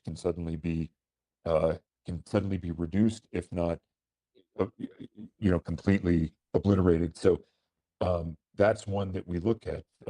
Thermal and night vision were an advantage that is no longer a game-changing advantage. We see it in drone technology too, except with that one, our overhang, the lead time for our advantage was minuscule because Mm-hmm. we were already going to China. We'd already propped up their manufacturing. They could manufacture for anybody as quickly as they could manufacture for us. So drones, maybe had a 5 minute lead time in terms of providing a battlefield advantage. And now, so yeah, like anything else, it's an arms race, and that question is asked or at least acknowledged in the book. Yeah, no, that makes all the sense in the world. Um, Silly question. The Red Rovers, is that a play on the nursery rhyme, right? Like Red Rover, come on over, something like that. Like, is that, am I reading too much into it, or am I close? No, that's it. And this, they even joke, Red Rovers send, these motherfuckers over. And you said I could say that on this Yeah, podcast, right? absolutely. Okay. So, or the show.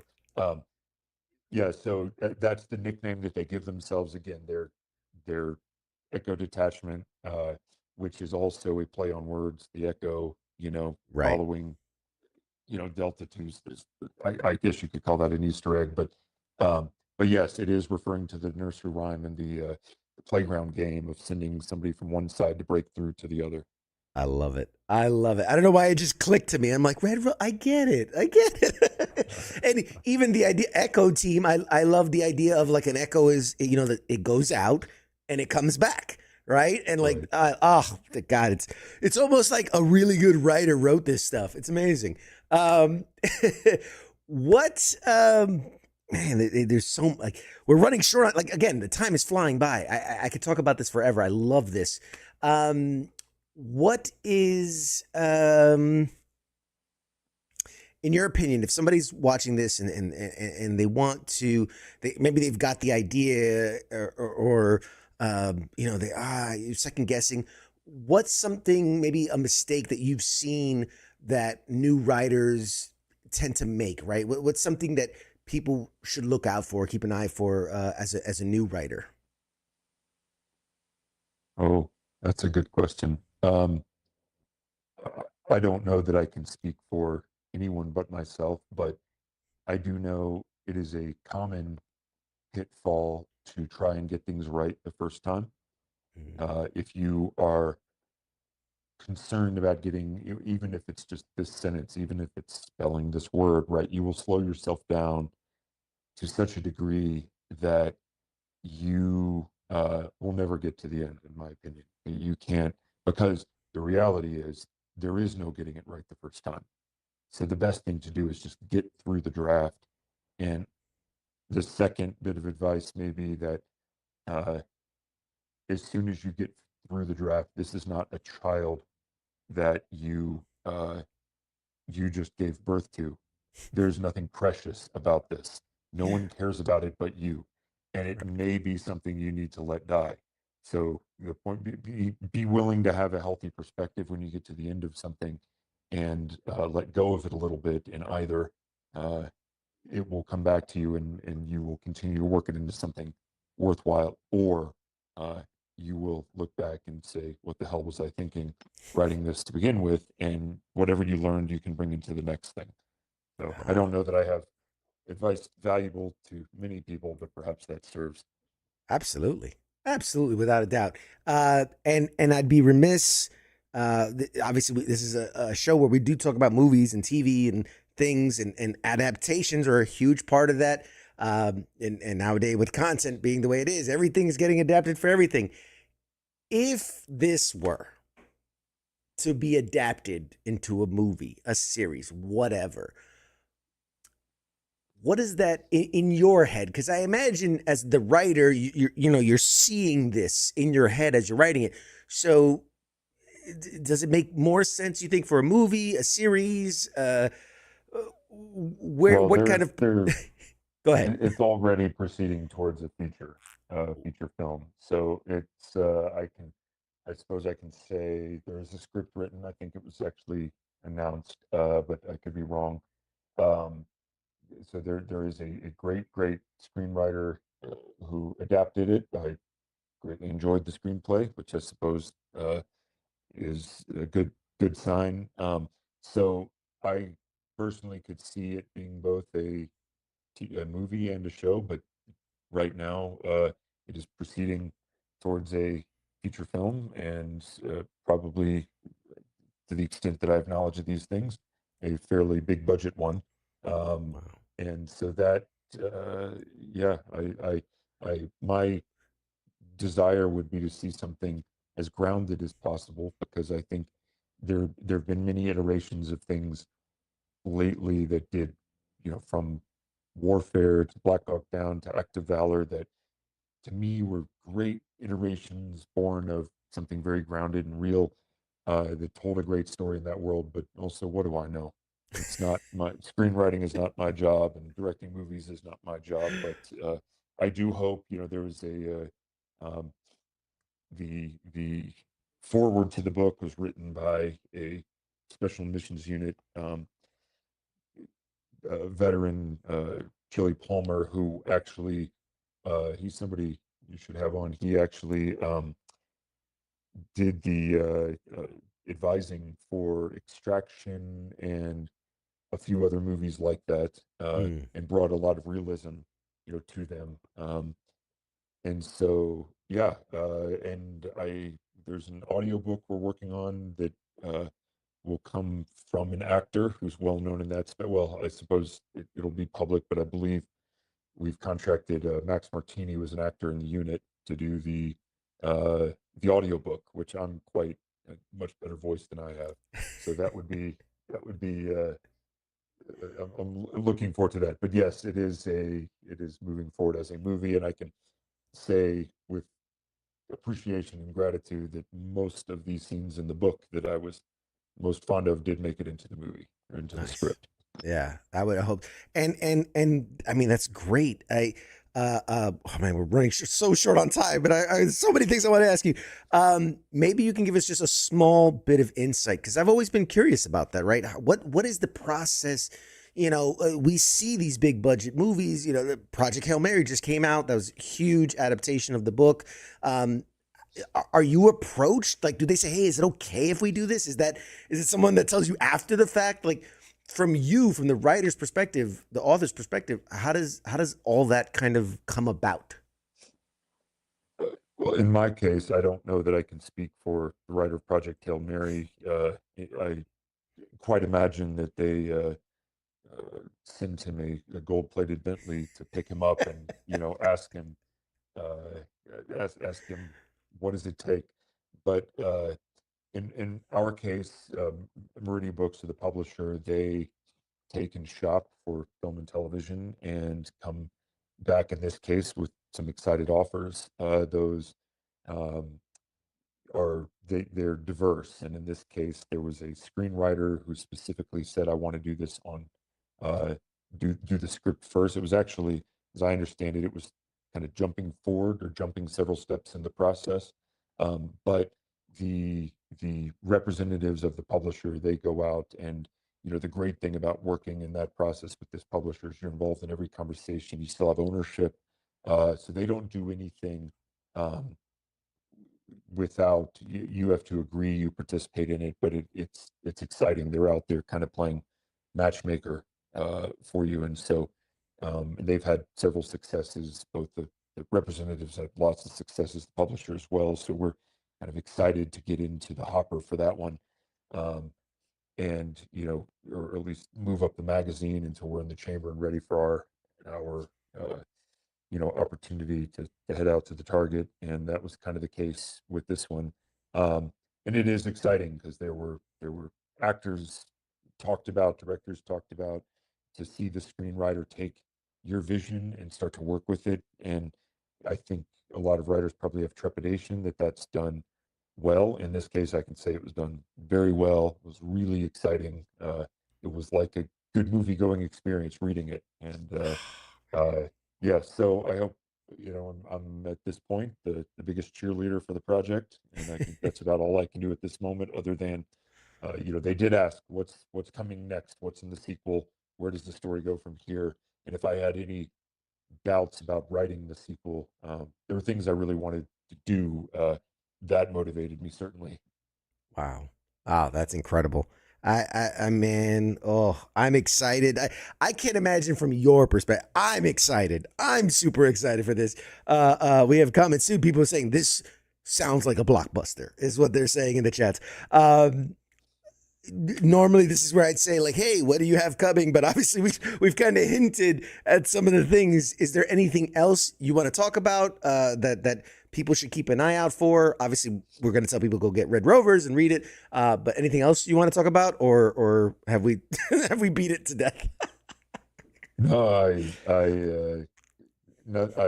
nothing I'm ready to talk about yet. I probably said more than I was supposed to, but I'd be happy to share with you. I'll also be absolutely sure that a book gets over to you, and that wasn't in my control, but I'll be sure something goes over, or if you can tell me, I'll send them a signed one to send to you.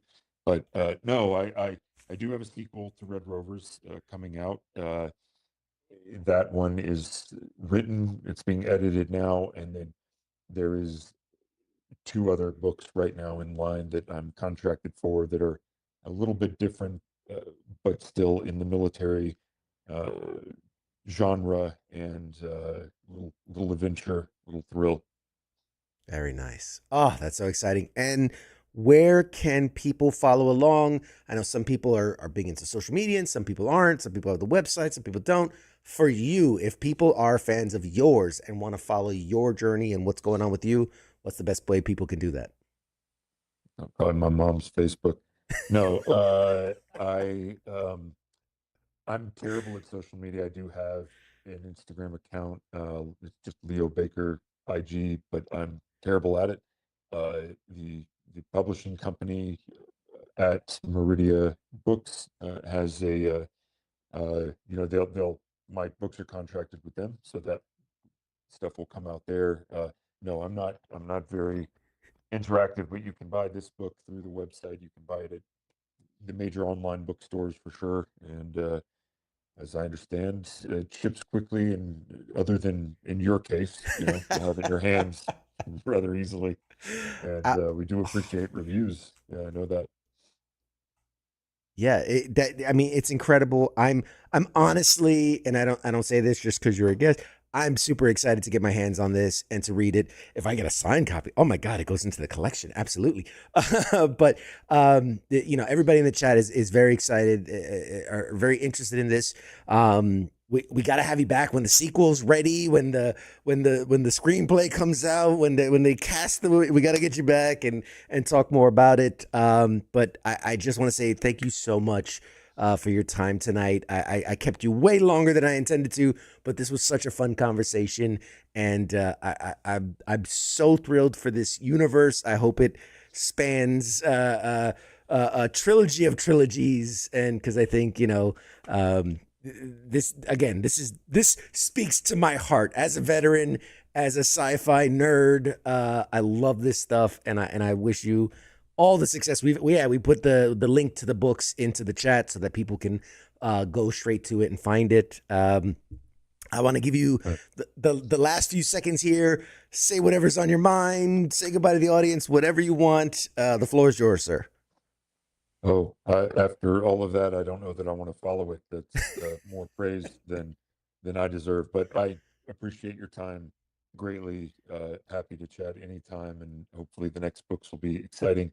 And I will absolutely be sure you get one of these for the collection. And I appreciate it. I hope it's as enjoyable as it is to get on and talk about it. Outstanding. All right, everybody, go out, buy your copy of Red Rovers, because when the movie comes out, you know, you want to be like, yeah, man, I read that back before anybody knew about it. I read the book. I heard the author talk about it. You want to be the cool kid that got to it first. I'm going to thank our guest. Guys, stay tuned. We're going to toss the commercial while I go say goodbye to our guest, but we'll have more show for you right after this.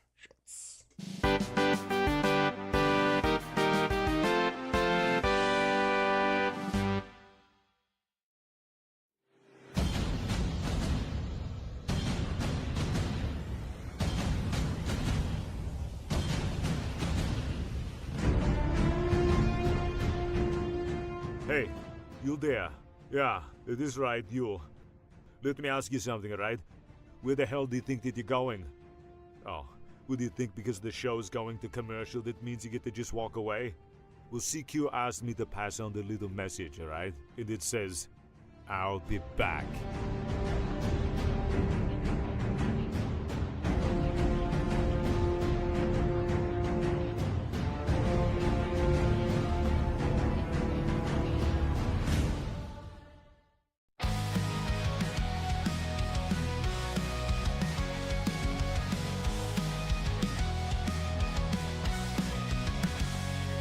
In the shadows of the city bright, where heroes rise and take the fight, there's a voice that breaks the night.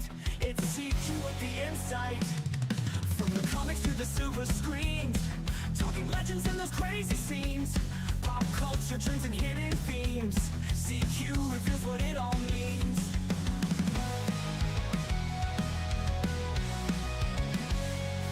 From the comics to the silver screens, talking legends and those crazy scenes, pop culture dreams and hidden themes.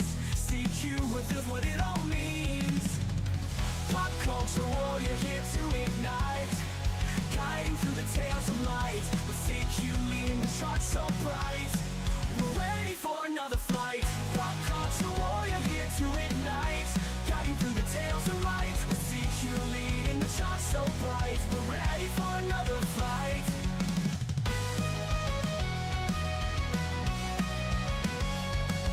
Marvel at the twist and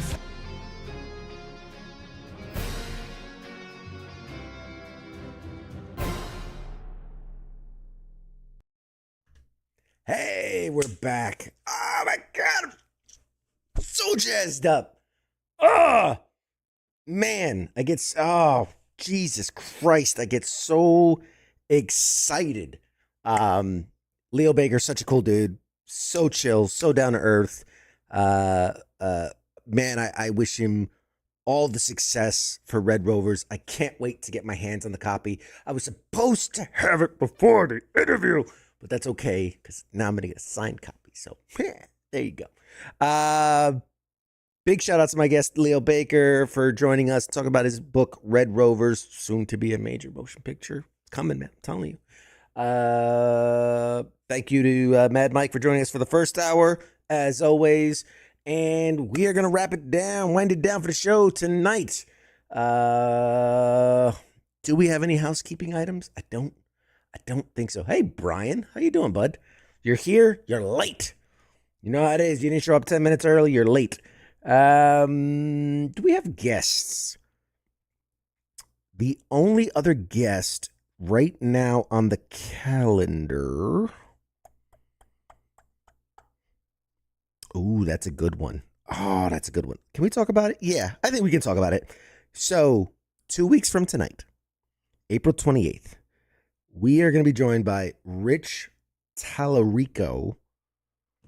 Not exactly a household name, but was one of the comedy sketch writers behind some of the funniest sketches of all time. Key and Peele, I believe Saturday Night Live, I think Mad TV, a couple of them. But like you remember the Key and Peele, the AA Ron, you done messed up AA Ron skit? He was one of the writers on that. Really, really, really amazing writer, comedy sketch writer. He's got some film properties that he's working on. He does stand-up comedy. I mean, he's everywhere. He teaches, he does all of it. He writes. Super excited for that conversation because we are going to dive deep into the comedy world, and anybody who knows me knows I love comedy. So that is going to be fun. And then we're circling some other really talented guests as well for Monday edition, for Sports Bar, for the Reset. Got some very interesting things coming up. That's all I'll say about that. If you were tuning into last Friday to FTX, we showcased, we the crew at FTX are being immortalized with our very own playing cards for the game Super Show. It's a wrestling card game. The guys at FTX, myself, King, Jake, Joe, and Jose. So I had to think. We're all being immortalized as wrestlers in the world of Super Show, and that's happening, man. We're gonna be playable characters in this collectible card game. So very, very cool, very unique, one of a kind experience. I can't even put into words what it means as a guy who loves card games and video games and all those things. To be a character in a wrestling card game is not something I ever thought I'd say, but if it's something that people are interested in too, maybe we make it a thing you can buy. You know what I mean? It's right now it's going to be a very limited edition collectible item, but if there's enough demand for it, we'll make a WTF Nation Radio collector box with cards. I don't know. We'll figure that out. But for now, tune into all the other shows. We got a lot going around here at WTF Nation Radio, starting your week on Sundays with the Reset at noon. That's Dr. J's show. All your mental health questions, needs, answers, wants, desires, it's all there at the Reset. Reset your week. Reset your week off on the right foot with the Reset with Dr. J. Sundays at noon. King and Me and Monday edition on Monday nights. Pop Culture Warriors here on Tuesdays. Smoke Pit on a small break, but we're coming back with something new very soon on Wednesday nights, and the Sports Bar as well on Wednesdays. Thursdays is Sergeant's Time. Bear with Ice as he's going through his changes. That sounds terrible. He's going through some changes. So there'll be a mix of lives and pre-records for Sergeant's Time, but you're still going to get your content every other Friday night right here in the CQ studios. We're having FTX, your in-game person-to-person tabletop gaming experience. And then Saturdays, weekend co-ops with Nemo, where he plays some fun cooperative video games. And you can, it's one of the cool ones because you can really kind of be part of the experience on weekend co-ops. You can, depending on the games he's playing, you can hop in and play with him. We also have a Discord channel. Check out our Discord channel, WTF Nation Radio on Discord. It's a really fun place to stay and talk and shoot the shit with hosts and other viewers between shows. We put out announcements. We do giveaways there. We try to keep it lively. We try to keep it lively between shows. It's a fun place to be a part of. I think that's everything. Yeah. Follow us on Facebook. Make sure you like, follow, subscribe, post a comment, share. I don't know. All the buttons. Whatever the buttons are on the platform you are watching, push them all. In fact, if you hit all the buttons, pretty sure something amazing happens. So there you go. Do that. All right, guys. Thank you so much for hanging out with us tonight on Pop Culture Warrior. We'll be back next week with more amazing pop culture news, stories, shares, our takes, our hot takes and whatnots, and all the greatest in what's happening in pop culture, and interviews galore. Thank you for watching. Appreciate y'all. We'll see you next week. Shots.